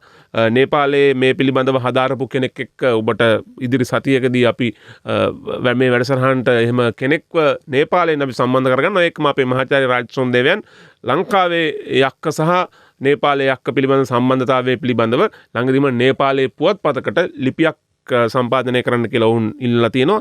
ඉතින් ඒක එක්තරා ආකාරයක අපේ අන්ලිමිටඩ් හිස්ටරි වැඩසටහන net FM අන්ලිමිටඩ් හිස්ටරි වැඩසටහන ලැබපු යම්කිසි පුංචි ජයග්‍රහණයක් නිසා ඒක. හරි අපි දැන් අපි අද කතාව පටන් ගන්නවා කිව්වේ මේ දේව කියන ජනතාව පිළිබඳව ඔවුන් කොහොමද අපේ රටට ආවේ ඔවුන් කවුද කියන කින්දමන්ද කියන වගේ නිසා හොයමු කියලා කිව්වේ. ඔව් මෙහෙමයි. දැන් හුඟක් දෙනා මගෙන් අහන සමහර ප්‍රශ්න අතර තියෙන එක ප්‍රශ්නයක් තමයි ඔබ මේ යක්ෂයෝ ගැනත් කතා කරා නාගයෝ ගැනත් කතා කරා. ඇයි ඔබ මේ අනිත් කණ්ඩායම ගැන මේ දේව කියන කණ්ඩායම ගැන සඳහන් කරේ නැත්තේ? ඒක ගැන මොකද කිව්වේ නැත්තේ කියලා. ඉතින් මම ඒ නිසා තමයි කල්පනා කරේ අපේ මේ සාකච්ඡාව ඉදිරියට අරගෙන යනකොට ඒ කොටසත් අපි කියන්න අවශ්‍යයි කියලා. නැත්තම් අපේ හිතවත් ශ්‍රාවකයෝ හිතයි ඒක අපි මගහැරියා කියලා. මොකද මම ඒ කොටස ඒ දේව කියන අය ගැන දැන් අපි දන්නවනේ නුවන් මම වැඩසටහන් වල කියලා තියෙනවා මේ යක්ක කියන නම අපිට ශිලාලේඛනයක හම්බෙලා තියෙනවා සෙල්ලිපියක. ඒ නිසා ඒකේ ඓතිහාසිකත්වය කාටවත් උදුරගන්න බෑනේ. නෑ ඔය ප්‍රලාපයක් ඕක විකාරයක් එහෙම කියන්නේ. ඒ ගල්වලම කොටලා තියෙනවා. ඔව් අපි කිව්වනේ අර කිරිමකුල් ගොල්ලේ ගුහා කටාරමක බ්‍රහ්මී අකුරු වලින් යගස කියන වචනේ කොටලා තියෙනවා කියලා. ඉතින් අපිට අපි පෙන්වුවේ නැත්තම් වැඩසටහනේදී ඒ සෙල්ලිපියේ චාරූපයක් අපිට ඊළඟ වැඩසටහනක පෙන්වන්නත් පුළුවන්. පෙන්වනවා. අපි ආයෙ පෙන්වමු. අද ඒකෙත් පෙන්වමු. ඔව් එතකොට එහෙමනම් සෙල්ලිපියක යකස කියලා තියෙනවා නම් මේගොල්ලෝ ඓතිහාසිකයි. ඒක බ්‍රහ්මී අක්ෂර වලින් ලියලා තියෙනවා. ඒතර නාගවරු ගැන කියන්න තියන්නේත් ඒකයි. මොකද අපේ සෙල්ලිපි වල ඉන්නවා සිය ගණනක් නක කියලා නන්දාගත්ත අය. ඒ කියන්නේ යක්කුන්ට වැඩි නාගයෝ ඉන්නවා. නාගයෝ ඉන්නවා. නාග කියන නම පාවිච්චි කරලා තියෙනවා. එතකොට දැන් කෙනෙක් අහන්න පුළුවන් දැන් අපේ ශ්‍රාවකයන්ට ඉතින් අමුතු ප්‍රශ්න හිතෙනවා. මොකද නාගලා ඔච්චර ලියලා තියෙනවා නම් යක්කලා එක්කෙනෙක් විතරක් ලියලා තියෙන කියලා අහන්න පුළුවන්. ඒකට උත්තර දෙන්න මන් දන්නේ නැහැ. ඒක අවස්ථාවක්. සමහර විට යක්ක කියන එක කියන්න උවමනා වෙන්න නැතුව ඇති ඒ තරම් මොකද ඔක්කොම යක්කු නිසා. දැන් නාග කියන වචනේ නිතර යෙදිලා තියෙනවා. එතකොට එහෙම යෙදීමට පසුබිම් වුණු හේතු කිහිපයක් තියෙන්න පුළුවන්. එකක් ඒකේ තිබෙන යම්කිසි යාතු කර්මික වැදගත්කමක් සලකලා නාග කියන වචනේ දාගන්න පුළුවන්. එහෙම නම් දාලා තියෙනවානේ. වරුණ දත්තා. එතකොට ඒ වගේ වරුණ විසින් දෙන ලද කියන එකනේ. වරුණ දත් බඹ දත. ඒතර බ්‍රහ්ම විසින් දෙන ලද. ඒතර ඒවයි තියෙනවා යම්කිසි ආගමික අර්ථයක්. ඒතර යක්ක කියන වචනයට එහෙම ආගමික අර්ථයක් නොතිබෙන්න පුළුවන්. ඒක නිකන් කියන්නේ යම්කිසි ජන කණ්ඩායමක අනන්‍යතාව නිසා ඒක ඒ අනන්‍යතාව අපි විශේෂිත අවස්ථාවකදී කියනවා ඇරෙන්න නමක් හැටියට පාවිච්චි නොකලා වෙන්න පුළුවන්. අනිත් එක ඒ යක්ක කියන අදහස සුලබ නම් සමාජයේ. ඒක අවධාරණය කළ යුතු නැහැ. ඔව්. ඒකත් දෙයක් තියෙනවානේ. ඒතර නාග කියන එක සුවිශේෂ නම් ඒ අනන්‍යතාව අපි ඉදිරිපත් කරනවා. ඒතර යක්ක කියන එක තියෙනවා නාග කියන එකක් තියෙනවා. දැන් මම එක්තරා අවස්ථාවක ඔය කූරගල ප්‍රදේශයේ කඳුවල සමීක්ෂණයක් කරපු වෙලාවේ එක ගල් ගුහාවකට ගියාම කිරිමකුල් ගොල්ලේ ඒකේ තියෙනවා යක්ක කියන. තව ගල් ගුහාවකට ගියාම තියෙනවා ඒක නාගවරු. තව ගල් ගුහාවකට ගියාම මට මතකයි ඒකේ තාත්තයි පුතයි දෙන්නම කරපු දීමනාවක් ගැන තියෙන ගල් ගුහාවේ අශ්ව දේවයි ශීත දේවයි. ඒතර ශීත දේවගේ පුතා අශ්ව දේව තමයි මේක කළේ. ඒතර දේවලත් ඉන්නවා. ඒතර එහෙනම් යක්ෂ නාග දේව කියන තුනම අපිට පේන්න තියෙනවා. ඒතර මම මේ සාකච්ඡාවේදී මේ යක්ක නාග දේව කියන අය ගන්නේ හුදෙක්ම ඓතිහාසික මූලාශ්‍රවල ඒවා පැහැදිලි කරන නිසාම නෙමෙයි. මොකද ඓතිහාසික මූලාශ්‍රයක් වගේම අපිට විශ්වාස කරන්න පුළුවන් ඊටත් වඩා සෙල්ලිපි. ගලේ කෙටු දේ වෙනස් වෙන්නේ නැහනේ. ඒතර ගලේ කොටපු දෙයක් පදනම් කරගන්න එක අපිට වඩා හොඳයි. මොකද ඒතර ඒ අකුරු වලට තියෙන කාලය අනුව අපේ සෙල්ලිපිය කොච්චර පරණද කියලාත් අපිට පේනවා. එතකොට අපේ සෙල්ලිපි වල යක්ෂ නාග දේව කියන තුන් කොටසෙම තියෙනවා. ඒවා තමන් සංඥා නාම හැටියට පාවිච්චි කරලා තියෙනවා. තමන්ගේ පුද්ගල නාම හැටියට. එහෙම පාවිච්චි කරන්න නම් ඒ විශ්වාසය උන් තුල තියෙන්න ඕනනේ. එතකොට අපි නාග කියන එක පිළිබඳ යම්කිසි නිර්වචනයක් සැපයුවා මෙහෙම වෙන්න පුළුවන් කියලා. මේක මේ ස්ථිර මේක තමයි ඒකායන දැනුම කියන එක නෙමෙයි මේ කියන්නේ. දැන් යමක් වෙන්න අපි පැහැදිලි කිරීමක් තියෙන්න ඕන නේද? යම්කිසි දෙයක මේ මෙසේ විය හැකියි. එහෙම මතයක් හැදුවොත් තව කෙනෙකුට පුළුවන් නෑ ඒ එසේ විය නොහැකි විය හැක්කේ මෙසේ කියලා කියන්න. ඒතර එතනටයි අපි ගෙනාවේ. ඒතර අපි පෙන්නුවේ අර අපි පෙන්නපු ඇත්තට ටිබෙට් ප්‍රදේශයේ ඇසෑම් ප්‍රදේශයේ ඒ කඳුවල ඉන්න අදත් නාග ලන්තය කියලා කියනවා. ඒ නාගවරු ඒ ජන සංක්‍රමණ හරහා අපේ රටට ඇවිල්ලා අපේ කඳුකර ජනතාව සමග මිශ්‍ර වෙන්න පුළුවන් කියලා. අපි ඒ වගේම යක්ක ගැනත් කිව්වා. යක්ක ගැනත් අපි කිව්වා බටහිර නේපාලේ අදත් මේ යක්ක කියන අය ඉන්නවා. කීරාත කියලා හඳුන්වන ගෝත්‍රය. ඒ කීරාත ගෝත්‍රයට අයිති උපවර්ග 8ක් ඉන්නවා. ඒ 8න් එක කට්ටියක් තමයි යක්ක කියලා කියන්නේ. ඒතර ඒ අයත් කඳුකර වාසීන් ඔවුන් මලවුන් අදහනවා. එතකොට අපේ වැදි ජනතාව ආදිවාසී ජනතාව අපේ දේශීය ප්‍රාග්ඓතිහාසික මිනිසුන්ගෙන් පැවතගෙන එන අය ඔවුනුත් මලවුන් අදහනවා. නෑ යක්කු ඔවුන්ගේ ආගමේ මූලිකම තේමාව. මේ අතර සමානකම් තියෙනවා.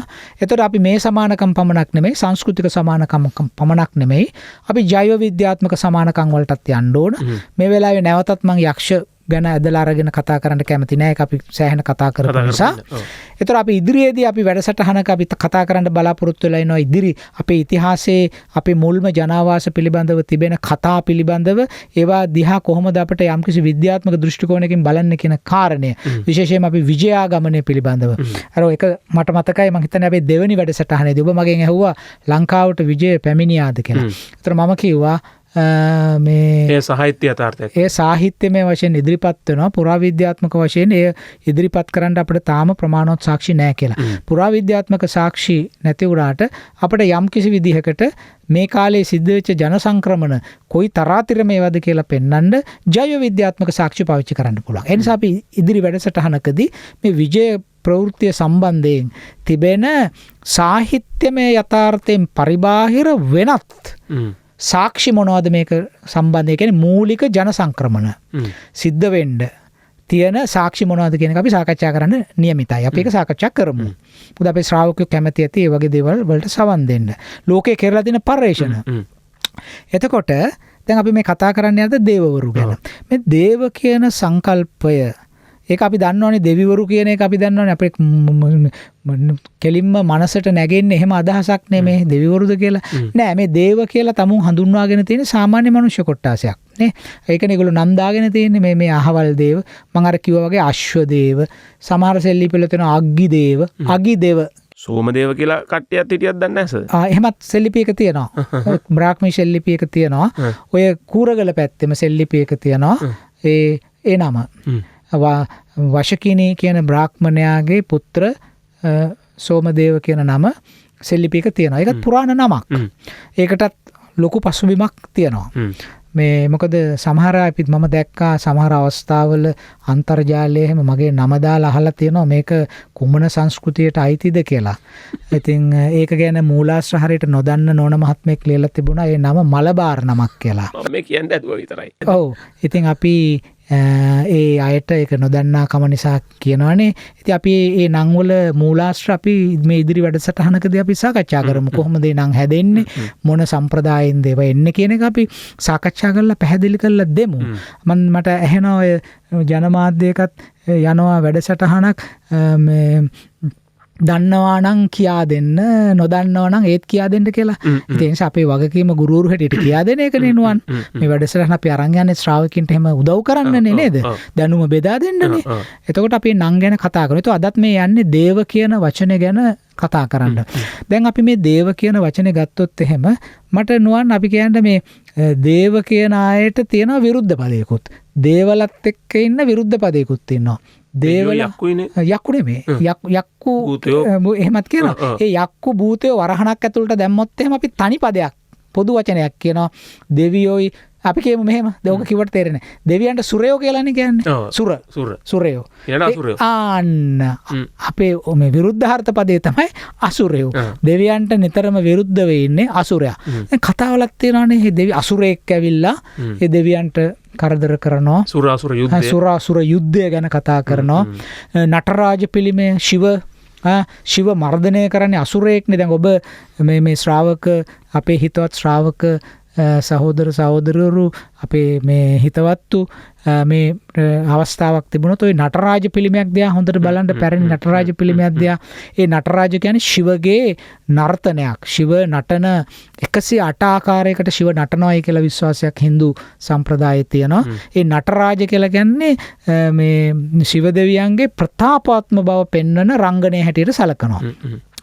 ඒ නැටුමේ පිළිමේ බැලුවොත් එහෙම කවුදෝ එක්කනේ පාගගෙන ඉන්නේ. පාගගෙන ඉන්නේ. ඒතරේ පාගගෙන ඉන්නේ අසුරෙක්. එතකොට දෙවියන්ට විරුද්ධයිනේ. මම මේ වෙලාවේ කියන්නම් ඒ කතාවත්. ඒ අසුරයා තමයි ඒ අසුරයා කොච්චරද කියනවා නම් එහෙම දෙවිවරු ඉස්සරහට ඒ අසුරයා ගියාම දෙවිවරු ක්ලාන්ත වෙලා වැටෙනවලු. ඒ නිසා ඒ අසුරයාට කිව්වේ අපස්මාර කියලා. ඒ අසුරයාගේ නම අපස්මාර. එතකොට අපස්මාර දැක්ක ගමන් සෙම දාලා කලන්ත වෙලා වැටෙනවා. එතකොට ශිව මෙයාව මර්ධනය කරනවා. මීමස් මොරගෙන රෝගයට අපස්මාර කියලා එන්නත් ඇත්තේ ඔක. දැන් මම නොකියවට දැන් තේරෙනවනේ මොකද්ද කියලා. එතකොට ඒ අසුරයව අඳුන්වලා තියෙන අපස්මාර කියන අසුරයා. එතකොට ශිව මොකද කරන්නේ? අපස්මාර අසුරයව මර්ධනය කරනවා. මර්ධනය කළා දැන් පාගගෙන ඉන්නේ. ඒතර ඒ අසුරේ ලෝකේ පුරාම දේව කතාවලට ඔහොම එනවනේ සර්. දැන් ඔය ක්‍රිස්තියානි ආගමේ කන්නි මරියතුමිය අර සර්පෙක් පාගගෙන ඉන්නේ අර මේ ආදම් ඒවව මේ නපුරට හෙළු සර්පයව පාගගෙන ඉන්නවා කියලා නිසා පෙන්වන්නේ. පාගා ගැනීම කියන්නේ යටපත් කිරීම.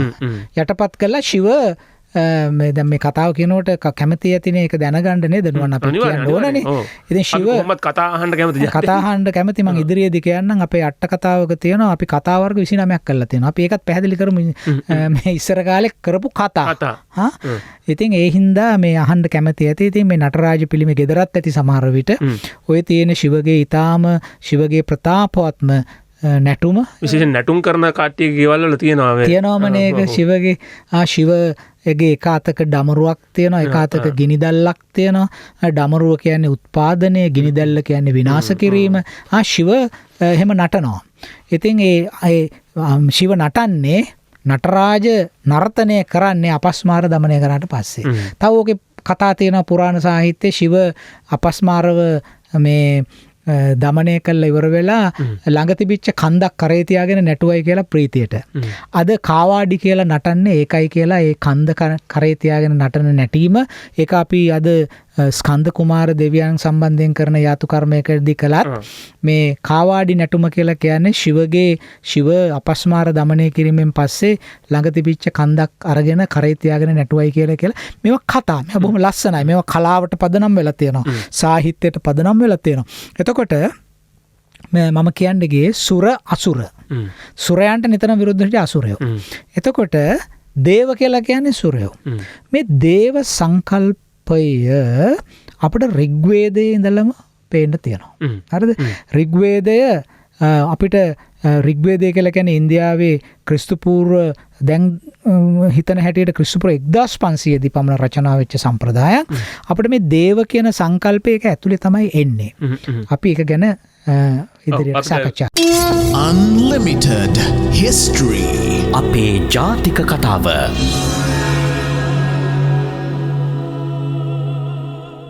අපි නැවතත් අපේ අන්ලිමිටඩ් හිස්ටරි වැඩසටහනේ අද මේ 30 වෙනි එපිසෝඩ් එක 30 වෙනි කොටස තමයි විකාශනය වෙන්නේ. ඒිනුත් ඔබ නරඹමින් ඉන්නේ 3 වෙනි කොටස. 3 වෙනි කොටස ආරම්භ වෙන්න කලින් ඔබට මතක් කරන්න ඔබට පුළුවන් අපිට අපේ අදහස් වලට ගැළපෙන අදහස් නොගැළපෙන අදහස් ඔය කොයි අදහස් වුණත් අපේ කමෙන්ට්ස් තීරු වල පළ කරන්න. ඒකම ඔබෙන් අපි ගිය සතියේ පුංචි ඉල්ලීමක් කරා ජාත්‍යන්තර පුරාවිද්‍යා දිනයත් එක්ක ඔබ දන්නවා අපි ඉතිහාසය පුරාවිද්‍යාව සමාජ දේශපාලන තත්ත්වය ලෝකයේ ඒ විෂයට සම්බන්ධ කාරණා පිළිබඳව කතා බහ කරන්න විශේෂ නාලිකාවක් පටන් ගත්තා. ඒ තමයි History Tube නාලිකාව. ඔබට පුළුවන් මෙතන තියෙන ලින්ක් එකෙන් ගිහිල්ලා ඒ නාලිකාව සබ්ස්ක්‍රයිබ් කරන්න. නැත්නම් අපේ වැඩසටහන ඉවරුණාන් පස්සේ මේ කොටස ඉවරුණාන් පස්සේ අවසානයේදී එන්ඩ් ස්ක්‍රීන් වල ඒ පිළිබඳව පළ වෙලා තියෙනවා. ඔබට පුළුවන් ඒ ඔස්සේත් ගිහිල්ලා අපේ History Tube නාලිකාව සබ්ස්ක්‍රයිබ් කරන්න. ඉතින් ඔබෙන් ලැබෙන ප්‍රතිචාර අනුව තමයි අපිට මේ අපේ ඉතිහාසය පුරාවිද්‍යාව නෙත්ස ඒ පිළිබඳව වැඩියෙන් කතා බහ කරන්න ඒ නාලිකාවේ ඉඩ විවර කරලා දෙන්නේ. අන්ලිමිටඩ් හිස්ටරි වැඩසටහන සුපුරුදු විදිහටම මේ මාර්ගයේම යනවා. හැබැයි මීට වැඩිය ඔබ බලාපොරොත්තු වෙනවා නම් යමක් අපි විශේෂ කොටම ඒ වෙනුවෙන් ඒ නාලිකාවෙන් කළා තිනවා. ඉතින් අපිට උදව් වෙන්න අපි විශේෂයෙන් අපේ ප්‍රශ්න යොමු කරන හිතවතුන්ට ඉල්ලීමක් කරනවා. ඔබට මේ වැඩසටහන අහගෙන ඉන්නකොට ඔබ ඇසූ පිරු තැන් එක්ක හැම පුරාවිද්‍යා හැම ඉතිහාස ප්‍රශ්නයක්ම ඔබේ ඔළුවට එන්න පුළුවන්. සමහරවිට ඔබ තැනක් නරඹන්න ගියාම ඔබට ප්‍රශ්න මතුවෙන්න පුළුවන්. හැබැයි අපි පුළුවන් තරම් මේ ලයින් එකේ මේ රේඛීය ගමන් මාර්ගයේම ගමන් කරන්න උත්සාහ කරමු. එතකොට මේ ඔබ ලබා දෙන ප්‍රශ්න වලින් මේ වැඩසටහන තව තවත් පෝෂණය කරගන්න පුළුවන්. එහෙම නැතුව ඔබට ප්‍රශ්නයක් තියෙනවා නම් ප්‍රශ්නය අහලා තියන්න. ඉදිරි දිනයකදී අපි කතා බහ කරනකොට ඔබේ ප්‍රශ්නේ පැසෙන් නරන් ඒ බෑග් එකෙන් අරන් ඉදිරිපත් කරන්නත් බලාපොරොත්තු වෙනවා. අපි නවත්තපු සැනින්ස ආයේ සාකච්ඡාව. ඔව් මම සාකච්ඡාව නතර කළේ මේ දේව කියන වචනය අපට ලැබෙන්නේ වෛදික සාහිත්‍යයේ. එතකොට එහෙමනම් ඒක පුරාණතම විමර්ශනය තමයි අපිට දෙන්න පුළුවන් වෛදික සාහිත්‍යය. වෛදික සාහිත්‍යයෙන් පස්සේ පුරාණ සාහිත්‍ය කියලා එකක් එනවා. ඒකත් මේ ඉන්දීය සම්ප්‍රදායේ පුරාණ ග්‍රන්ථ. මේ ග්‍රන්ථවල තමයි නුවන් මේ දේව කියන වචනේ අපිට මුලින්ම හම්බෙන්නේ. හැබැයි අපිත් මං වැඩසටහන කලින් නවත්තන්න කලින් කිව්වා මේ වෛදික සාහිත්‍යයේ මුල් කෘතිය තමයි ඍග්වේදය. එතකොට මේ ඍග්වේදයේ රචනා වෙන අවධිය ක්‍රිස්තු පූර්ව 18 දාලා තිබුණා. මේ එකඟතාවක් තිබුණා මහාචාර්ය රොමිලා තාප වගේ උගත්තු ඍග්වේදයේ රචනා වෙන්න ඇත්තේ ක්‍රිස්තු පූර්ව 10 දී පමණ කියලා යම්කිසි ශාස්ත්‍රීය එකඟතාවකට ඇවිල්ලා හිටියා. එහෙම වුණොත් මේ දේව කියන වචනේ ඉතිහාසය අපිට ක්‍රිස්තු පූර්ව 18 ගෙන යන්න පුළුවන්. නමුත් අද ඒ අදහස ටිකක් වෙනස් වෙලා තියෙනවා. මොකද මෑත කාලේ කරලා තියෙන සොයා ගැනීම් වලට අනුව මේ ඉන්දියාවේ මේ සම්භාව්‍ය ආගමික සම්ප්‍රදාය වෛදික සම්ප්‍රදාය සමහර විට ක්‍රිස්තු පූර්ව 1500ට පමණ පැරණි කාලයකට එහි මූලික අවධිය පරිණත අවධිය නෙමෙයි. එහි මූලික අවධිය එතරම් පරණ කාලයකට යන්න පුළුවන්. ඒතර ක්‍රිස්තු පූර්ව 1500යි කියලා කියන්නේ අවුරුදු අද අපි ගණන් බැලුවොත් එහෙම අවුරුදු 3500කට පමණ පැරණි කාලයක්. එතකොට මේ ඍග්වේදය දේව කියන වචනය අන්තර්ගත කළා තියෙනකොට අපිට හිතෙනවා එහෙමනම් දේව කියන වචනේ මේ වෛදික සාහිත්‍යයෙන් තමයි ප්‍රභවය ලබන්නේ කියලා. ඒතර අනිවාර්යයෙන්ම එහෙමනම් මේ දේව කියන වචනය පසු කාලයක ඒ හරහා පහළට තල්ලු වෙලා ඇවිල්ලා මේ අපේ රටවල් වල වගේ ඒවට ලැබෙන්න ඕන. මොකද ඒක පළමුවෙන්ම මේ සඳහන් වෙන්නේ මේ වෛදික සාහිත්‍ය නිසා. දැන් මේක සවන් දෙනකොට කෙනෙක් කියනවා නෑ නෑ ඇයි බෞද්ධ සාහිත්‍ය අමතක කරනවද මේකෙදි? බෞද්ධ සාහිත්‍යයේ දේවතා සංයුක්තය කියලා එකක් තියෙනවා, දෙවිවරු ගැන කතා කරනවා. ඇයි මේ බෞද්ධ සාහිත්‍ය ගන්න නැතුව වේද සාහිත්‍ය ගත්තේ? මොකද අපි දන්න බෞද්ධ සාහිත්‍ය ක්‍රිස්තු පූර්ව 6 වෙනි සතවර්ෂයෙන් මෙහානේ බෞද්ධ සාහිත්‍ය ගොඩ නැගෙන්නේ. බුදුරජාණන් වහන්සේගේ ධර්මාන සමයේනේ උන්වහන්සේ දේශනා කරපු ධර්මයේනේ. නමුත් වේද සාහිත්‍යයට වඩා පරණයි. ඒතර වේද සාහිත්‍ය තමයි පස්සේ කාලේ අතරවන් වේදයෙන් පස්සේ උපනිෂද් ග්‍රන්ථ, උපනිෂද් සාහිත්‍ය, කටෝපනිෂදය, බෘහදාරණ්‍යක උපනිෂදය වගේ උපනිෂද් සාහිත්‍ය, ඊට පස්සේ පුරාණ සාහිත්‍ය, විෂ්ණු පුරාණය, මත්ස්‍ය පුරාණය, අදිශ පුරාණ සාහිත්‍ය. දැන් මේවා හරහා තමයි මේ වචනය ගලාගෙන එන්නේ.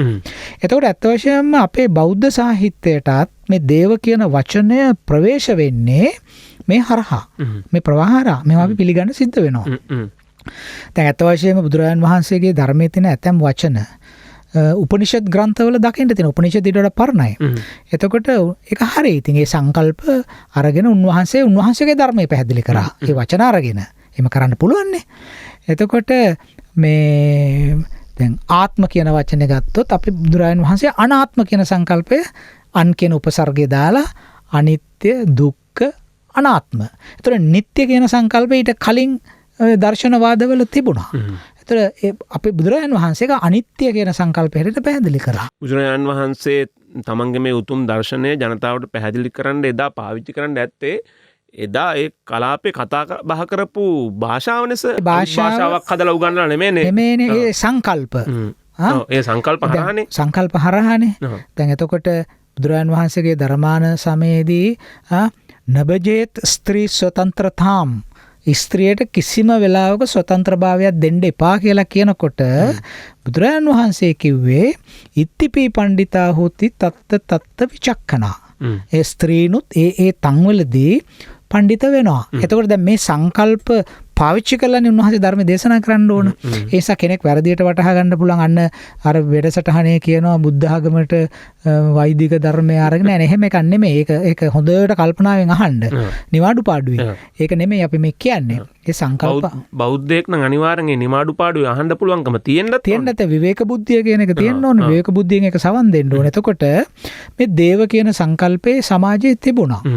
එතකොට ඒ දේව කියන වචනේ. එතකොට දැන් ඍග්වේදයෙන් කියලා දැන් මම කියනවානේ වෛදික සාහිත්‍යයේ මුලින් කියලා. නෑ ඒක එහෙමත් නෙමෙයි. දැන් වෛදික සාහිත්‍යයේ තියෙන්නේ ඉන්දු ආර්ය සම්ප්‍රදාය. ඉන්දු ආර්යන් කියලා අපි කියන්නේ. ඉන්දු ආර්ය සම්භවයකින් තමයි ඉන්දු ආර්ය භාෂා කියලා අපි කියන්නේ. ඉන්දු ආර්ය සම්ප්‍රදාය. අපි කවුරුත් කතා කරන්නේ නෑ මේ ලංකාව සහ අපේ ආසියාවේ භාෂාව ආගම සම්බන්ධයෙන් බලපාපු තවත් සම්ප්‍රදායක් තියෙනවා සමාන්තර සම්ප්‍රදායක්. ඉන්දු ආර්ය සම්ප්‍රදායට සමාන්තරගත වුණු එක්තරා කාලයක මම මේ කතා කරන්නේ ක්‍රිස්තු පූර්ව 2 වන සහස්‍රක වර්ෂය ගැන. ඒ කාලයේදී මේ ඉන්දු ආර්ය සම්ප්‍රදාය සමහර විට ඉන්දු ආර්ය සම්ප්‍රදාය විකාශය වෙන්නත් මූලාශ්‍රය සපයපු තව සම්ප්‍රදායක් තියෙනවා. ඒක හඳුන්වන්නේ ඉන්දු ඉරානීය සම්ප්‍රදාය. ඉන්ඩු ඉරානියන් සම්ප්‍රදාය කියලා හඳුන්වන්නේ. දැන් අපි කවුරුත් අද විශ්වවිද්‍යාලවලවත් මම හිතන්නේ නැහැ අපි පුරාවිද්‍යාව ඉතිහාසයේදී මේ ඉන්දු ඉරානීය සම්ප්‍රදාය කතරම් දුරට ඉන්දු ආර්ය සම්ප්‍රදායට බලපෑමක් ඇති කරාද කියන කාරණය. දැන් ඉන්දු ඉරානීය කියලා කිව්වට පස්සේ දැන් පුරාවිද්‍යාත්මකව හොයාගෙන තිබෙනවා මේ බැක්ටීරියා මාජියානා පුරාවිද්‍යා සංකීර්ණය කියලා එකක්. ඒ කියන්නේ දැන් මේක තියෙන්නේ අපි සිතියම පෙන්න මුණුවන් මේක සාකච්ඡාවට යනකොට මේ සමාන ගොළුවේ දැන් බහන් ඉන්න කට්ටිය දැන් උදාහරණයක් හැටියට කියනවා නම් අපි වයඹදිග ඉන්දියාවට යන්කෝ ඇෆ්ගනිස්තානයේ පැත්තට අපිට පේනවා වචනෙන් කියනකොට ඇෆ්ගනිස්තානයේ කොහෙද තියෙන්නේ කියලා. ඔබ දැන් මේ සිතියමක් ගත්තොත් ලෝක සිතියමක් ඔබේ ඉදිරියෙන් තියෙන්නේ ඉන්දියාව. ඔය කියන්නේ වම් අත පැත්ත තමයි අපි අවධානය යොමු කරන්න ඕනේ. වම් අත පැත්ත වයඹදිගට බැලුවොත් එහෙම වයඹදිග පැත්තනේ ඇෆ්ගනිස්තානයේ තියෙන්නේ. ඒතර මේ ඇෆ්ගනිස්තානයට ඉහළින් ඇෆ්ගනිස්තානයේ ඇතුළුව මේ ඉහළින් තියෙන ප්‍රදේශය තමයි පුරාණ කාලේ ඔය ඉන්දු නිම්න ශිෂ්ටාචාරය ගොඩනැගෙන කාලය වෙනකොටත් ඒ පැතිවල ශිෂ්ටාචාර කිහිපයක් තිබුණා. දැන් විශේෂයෙන්ම ඔක්සස් ශිෂ්ටාචාරය කියන එක. අපේ දරුවෝ මේවා අහගෙන ඉන්නවා නම් ඒක ඔළුවට ගත යුතුයි. ඔක්සස් ශිෂ්ටාචාරය කියන එක අද අන්තර්ජාලයට ගිහිල්ලා හොයන්න පුළුවන්. නැත්නම් අපි පාසල් පොත්වල උගන්වන්නේ ඉතාමත් සීමිත ශිෂ්ටාචාර ප්‍රමාණයක් නැස මේ ඉන්දු නිම්න ශිෂ්ටාචාරය, මොහින්ද්‍ර හරප්පා ශිෂ්ටාචාරය, හොයන්ගෝ ශිෂ්ටාචාරය ඔය වගේ ටිකයි නෙස ඇත්තටම පුළුවනුත් ටිකයි උගන්වන්න. ප්‍රධාන ශිෂ්ටාචාරය. සීමිත වෙලාවක නිසා උගන්වන්න දෙලා තියෙනවා. නමුත් අපි මේ අඩුව පුරවන්න ශිෂ්ටාචාරයක් තියෙනවා. අපි මේ අඩුව පුරවන්න පොතක් ලිව්වා. ලෝකේ පැරණි ශිෂ්ටාචාර කියලා ලෝකයේ තියෙන සියලුම ශිෂ්ටාචාර ඇතුළත් කළ ටිකක් ලොකු පොතක්. ඒක අපි ඉස්කෝලේ දරුවන්ටයි අපේ ආදරණීය ගුරු මහත්ම මහත්මීන්ටයි තමන්ගේ ඉගැන්වීම් කටයුතු පහසු කරගන්න අවශ්‍ය අවස්ථාවලදී කියලා අපි මේ පොත බොහොම මහන්සියෙන් රචනා කරේ. මම මතක් කරන්න කැමතියි අපේ කොළඹ විශ්වවිද්‍යාලයේ මේ වැඩසටහනත් ආවා අපේ අනුත්තරා දේවී මගේ මේ හිතවත් මේ කතිකාරාචාර්යතුමිය ඒ වගේම ශ්‍රී ජයවර්ධනපුර විශ්වවිද්‍යාලයේ අපේ පත්මසිරි කණ්ණාංගර මහත්මයා මහාචාර්යතුමා මේ අයත් සම්බන්ධ වෙලා අපි එක්කහුවෙලා තමයි මේ පොත කළේ. ඉතින් ඒක ගන්න වටිනවා. මේක ඉසුරු දැන් මේ සර් ඔය පොත් ගැන කිව්ව හැටි මට තමයි මේ එච්චරට විමසුම් වෙනවා කොහෙන්ද මේ පොත ගන්න තියෙන්නේ කියලා. හොඳයි. අපි මේ වෙලාවේ අපි සඳහන් කරමු ඔය ලෝක ශිෂ්ටාචාර පොත තමගේ දරුවාගේ උපන්දින දවසට අරන් දෙන්න. ඒක තෑග්ගක් හැටියට. ඒ පොත ලොකු ගාණක් වෙන්නේ නැහැ. බොහොම හොඳ නිමාවකින් අපි පොත හැදුවා. ඒක අධ්‍යාපන දෙපාර්තමේන්තුවෙන් තමයි ප්‍රකාශයට පත් කළේ.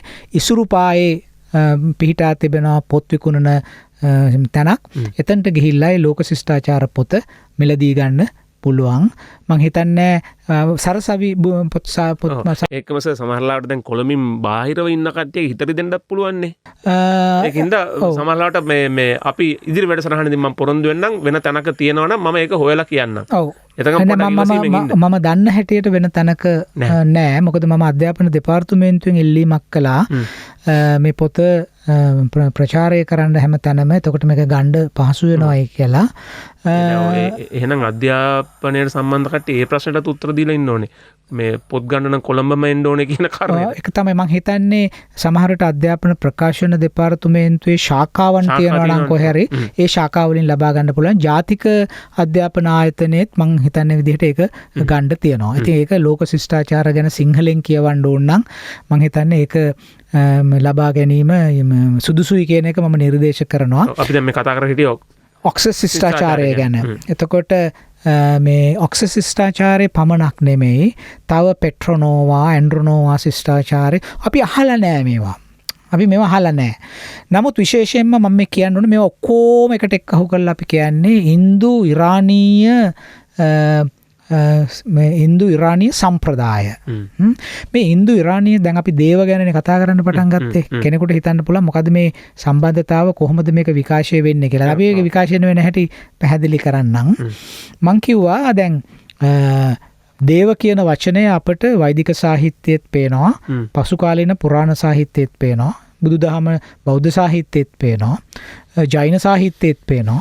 නමුත් මේවට ඔක්කොටම මූලාශ්‍රය සපයන්නේ මේ දේව කියන වචනෙට. දැන් දේව කියන්නේ කවුද කියලා අහන්න කලින් අපි දැනගන්න එපා මේ දේව කියන වචනේ ප්‍රභාවය වෙන්නේ මේ සංකල්පේ ප්‍රභාවය වෙන්නේ කොහෙද කියලා. එතකොට අපි දුන්නා මේක වෛදික සාහිත්‍යයට. වෛදික සාහිත්‍යයට මං කෝ මහාචාර්ය රොමිලතාප ක්‍රිස්තුපුර 1000 දුන්නාට දැන් අද අලුත් සාකච්ඡාවක් තියෙනවා. මේක ක්‍රිස්තුපුර 1500ට යන්න පුළුවන්. වෛදික සාහිත්‍ය වෛදික හින්දු ආර්ය සම්ප්‍රදායේ මූලික අවස්ථාව එතනට යන්න පුළුවන්. පරිණත තත්වය ක්‍රිස්තුපුර 1000ට එන්න පුළුවන්. එතකොට වෛදික ග්‍රන්ථ රචනාවීම 1000ට එන්න පුළුවන්. නමුත් ඊට අවශ්‍ය කරන පිටු බලය ඊට කලින් ඉඳලම එනවා. දැන් මේ ඉන්දු ඉරානීය වචන ඉන්දු ඉරානීය සම්ප්‍රදාය කොයිතරම් දුරට ඉන්දු ආර්ය සම්ප්‍රදායට බලපෑවද කියලා කියනවා නම් නුවන් මේ වෛදික සාහිත්‍යයේ තිබෙන ඇතැම් වචන අරගෙන තියෙන ඉන්දු ඉරානීය භාෂාව වලින්. මේ ඉන්දු ඉරානීය සම්ප්‍රදාය සෙමිටික් කියන භාෂාවෙන් භාෂා පවුලට අයිති එකක්. ඒව ගැන අපි ඉදිරියට කතා කරමු වෙනමම මාතෘකා යෝජනා කරගෙන. දැන් ඉන්දු ඉරානීය භාෂාවේ තියෙනවා දෛවස් කියලා වචනයක්. මේ දෛවස් කියන වචනය තමයි අපේ සංස්කෘත මොකද ඉන්දු ආර්ය සම්ප්‍රදායට ඇවිල්ලා වෛදික සාහිත්‍ය ලියවෙන්නේ සංස්කෘත භාෂාවෙන්. ඒතර ඉන්දු ඉරානීය භාෂා සංස්කෘත එන්නේ මේ ලියුනේ. ඒවා ඔය දැන් අවස්ථාව එහෙම ලියවෙන්නේ සරතුස්ත්‍රතුමාගේ කෘති ඒවා ලියවෙන්නේ මේ ඒ ඉන්දු ඉරානීය භාෂාව වලින් සෙමිටික් සම්ප්‍රදායට අයිති. එතකොට අපි බැලුවොත් එහෙම අර දෛවස් කියන වචනය ඉන්දු ඉරානීය වෛදික සංස්කෘතයේ තියෙන දේව දෛව කියන එක දේව. එතකොට ඉන්දු ඉරානීය භාෂාවේ තියෙනවා හාප්. හාප් කියන වචනය සංස්කෘතයට එන්නේ ආප්. ද්විආප්. ද්විආප්. ද්විආප් කියන්නේ ඉංග්‍රීසි භාෂාවට එන දෝබ්. දෝබ් කියලා කියන්නේ දෙගම්මැදි රාජ්‍ය කියන්නේ. ඒතර ද්විආප් දෙපැත්තෙන් වතුර යනවා. දැන් ඉන්දු ඉරානීය භාෂාවේ හාප් කියලා කිව්වේ ජලයට. එතකොට අපි සංස්කෘතයේ ආප් කියන්නේත් ජලයට.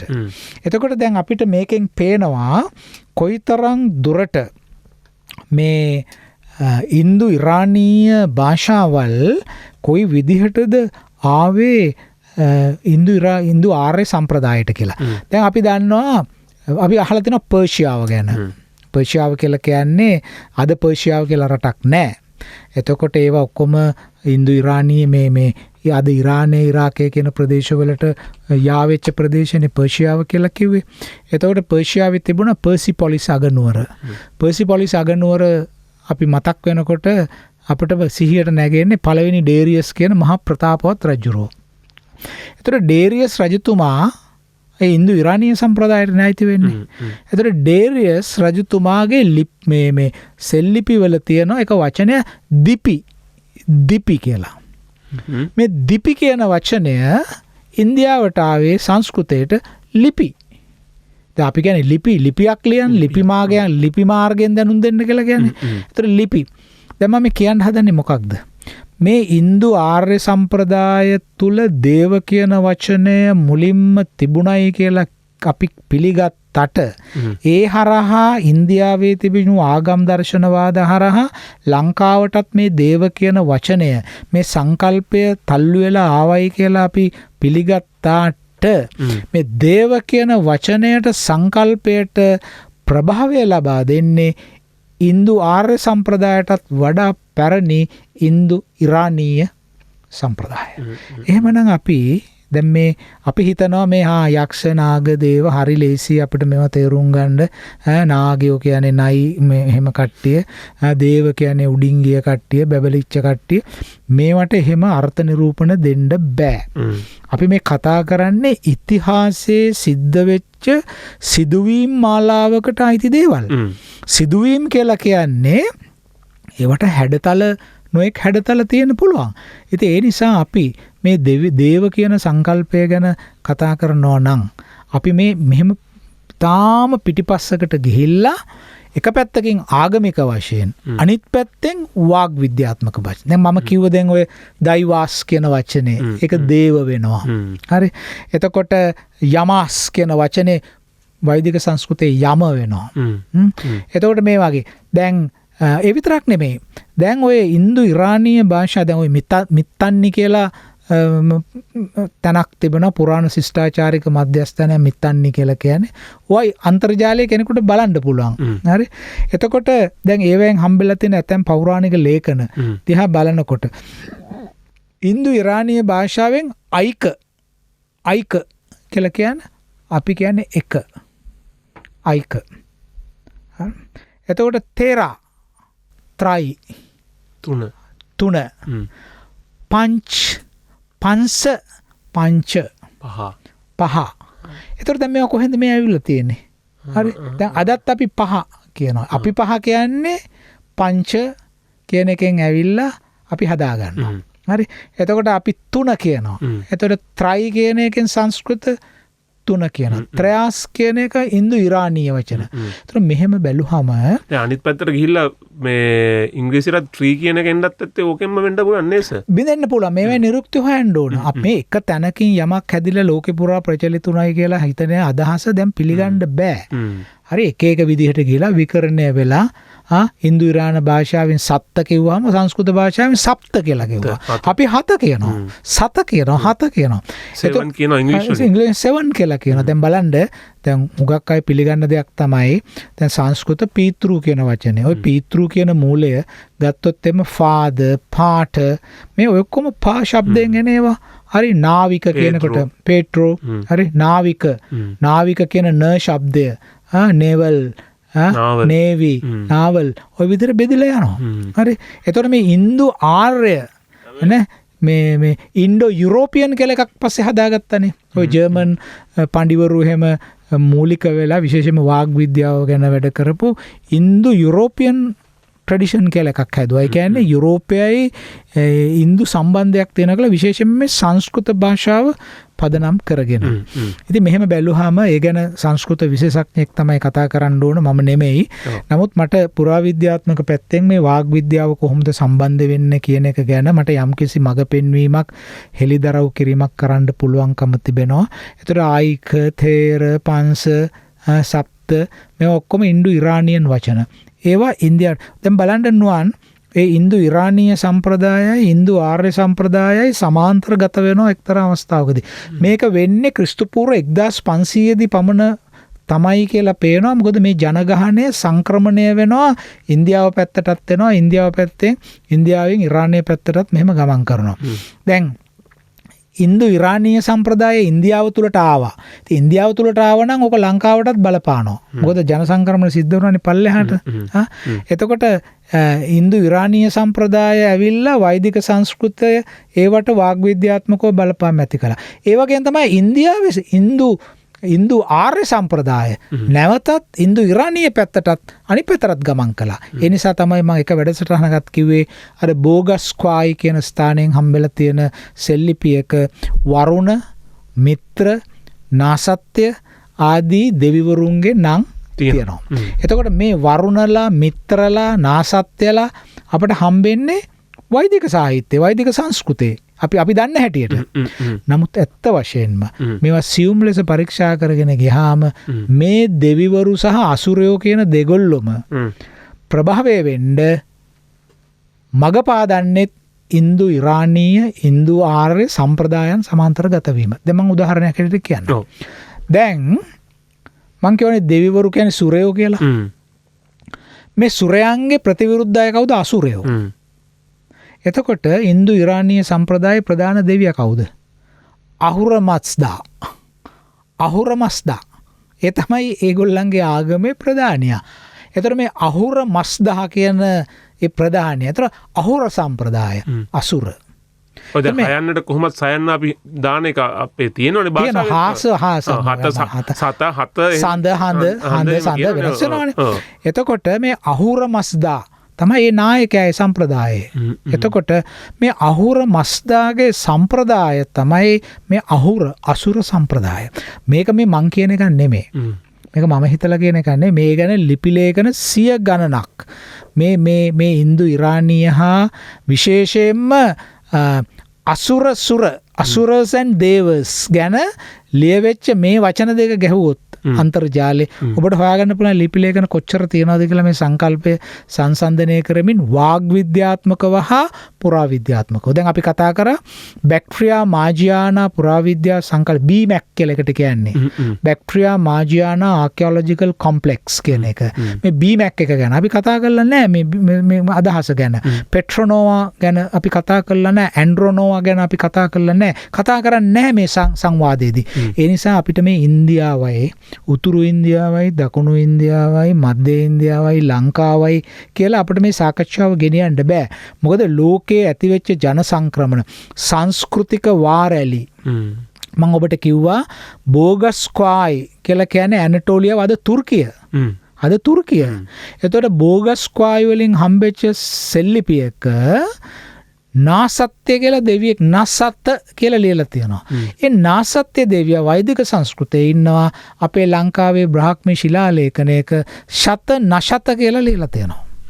දැන් බලන්න මොන දුරක්ද කියලා මේ අර තුර්කිය මේ ලංකාව මේ කොරෝනා නැති කාලෙක මේ ටිකට් එක කරන් ෆ්ලයිට් එක නැගලා තුර්කියට යනවා කියන්නේ මහා කජ්ජක් නෙමෙයි නේද?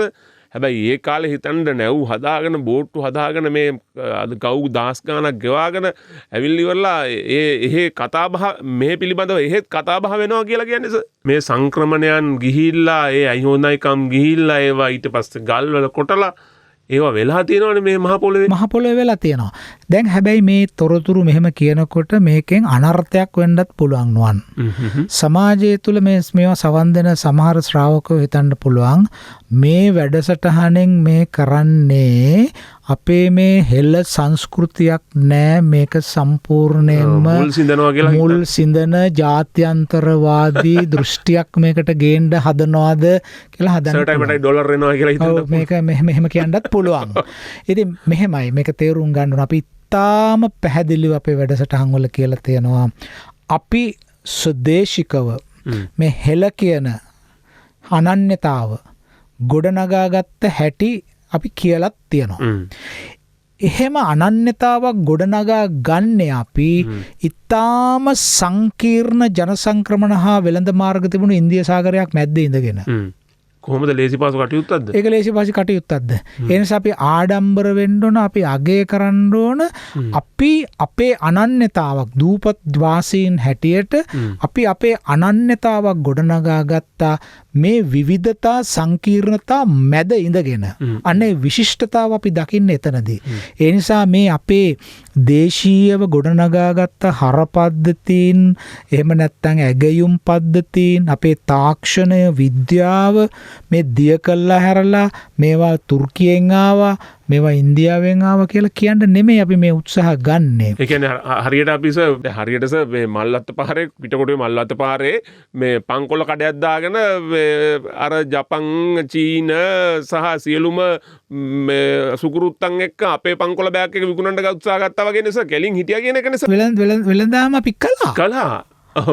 විකුණුවනේ. ඉතින් ඒ නිසා අපි මේ අපේ හෙළ දීපය අපි අනන්ත මේ වැඩසටහන් වලදී කියලා තියෙනවා මේ රට සිංහල දීප කියන වචනෙන් හැඳින්වෙන්නේ. අපේ භාෂාව සිංහල භාෂාව කියලා කිව්වේ. සිහල භාෂාව. ඒතර සිහල භාෂාව කතා කරපුවට අන්වර්ථ නාමයක් හදුවා හෙළ භාෂාව කියලා. ඒතර ඒක කතා කරපුවා හෙළ දීපේ හිටියේ. ඒගොල්ලෝ හෙළයෝ. කඳුවල හිටපු කට්ටිය. මේක අපි අනන්ත කියලා තියෙනවා. දැන් අපි මේ කියන්න යන්නේ මොකක්ද?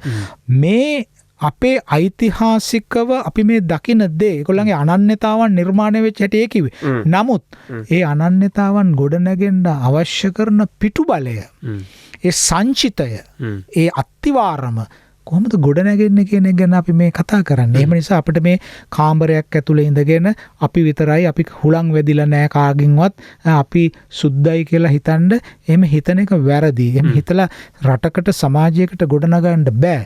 අපි විසින් අත්පත් කරගත් ජයග්‍රහණ සියල්ලක්ම අපි එසේ ලබාගෙන තියෙන්නේ. අපිට මේ සියලුම සුළං රැලි ඉදිරියේ නොනැසී හිටගෙන ඉන්නට තරම් සංස්කෘතික ප්‍රතිශක්තිකරණයක් තිබිච්ච නිසා. ඒ ප්‍රතිශක්තිකරණය අපට ලැබුණේ අපි නොයෙක් තැන්වලින්, නොයෙක් උල්පත්වලින්, නොයෙක් සාරවත් දේවල් අපි ලබා ගත්තා. ඒ අපි හොඳට ටෙම්පරාදු ණයවෙන්. හොඳට අපි අත්දැකීම් ලබාගෙන දැන් බලන්න අපි යක්කු ගැන කිව්වා, නාගයෝ ගැන කිව්වා.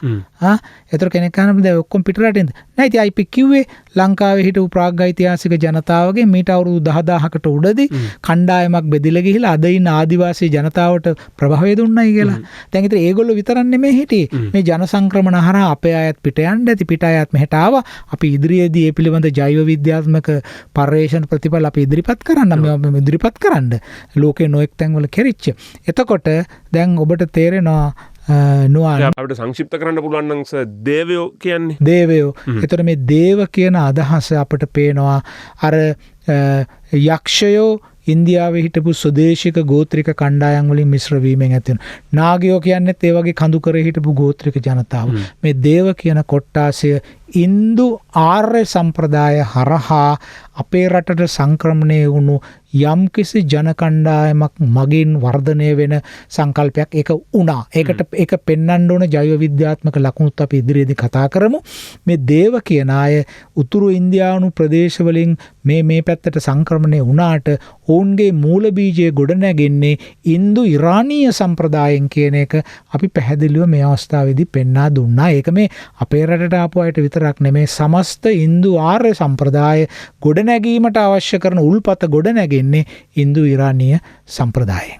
එහෙමනම් ඉතින් අද අපේ අන්ලිමිටඩ් හිස්ටරි වැඩසටහනින් සමුගන්නවා. අපි ලබන සතියේත් මේ වගේම ඔබට අපට හැම කෙනාගේම ජීවිතවලටත් අපේ අධ්‍යාත්මයටත් වැදගත් වන අපේ අක්මුල් සොයා යාම ලබන සතියේත් අපි සුපුරුදු විදිහටම සමුදා දවසේ ආරම්භ කරනවා. විශේෂයෙන්ම මේ සතියේදී ඔබතුමාට දීර්ඝායුෂ ප්‍රාර්ථනා කරන ගමන්ම අපි අපේ හිතවතුන්ගෙන් ඉල්ලා සිටිනවා මේ එන්ඩ් ස්ක්‍රීන් එකේ පළවෙන ලින්ක් වලින් ඔබට පුළුවන් ඊළඟ කොටස් නරඹන්න වගේම අපේ අලුත් වැඩේ History Tube නාලිකාව subscribe කරන්නත් ඔබට පුළුවන්. ඒ අවස්ථාව මේ ලින්ක් වල තියෙනවා. ඉතින් ගිහිල්ලා ඒ උදව්වත් අපිට කරන්න. මොකද අපි ඔබ සියලු දෙනාම එකතු වෙලා අපේ මේ අක්මුල් සොයා යාම පුළුවන් උපරිම ආකාරයට කරමු. එහෙනම් ඔබට ආයිබෝන්. ආයිබෝන්.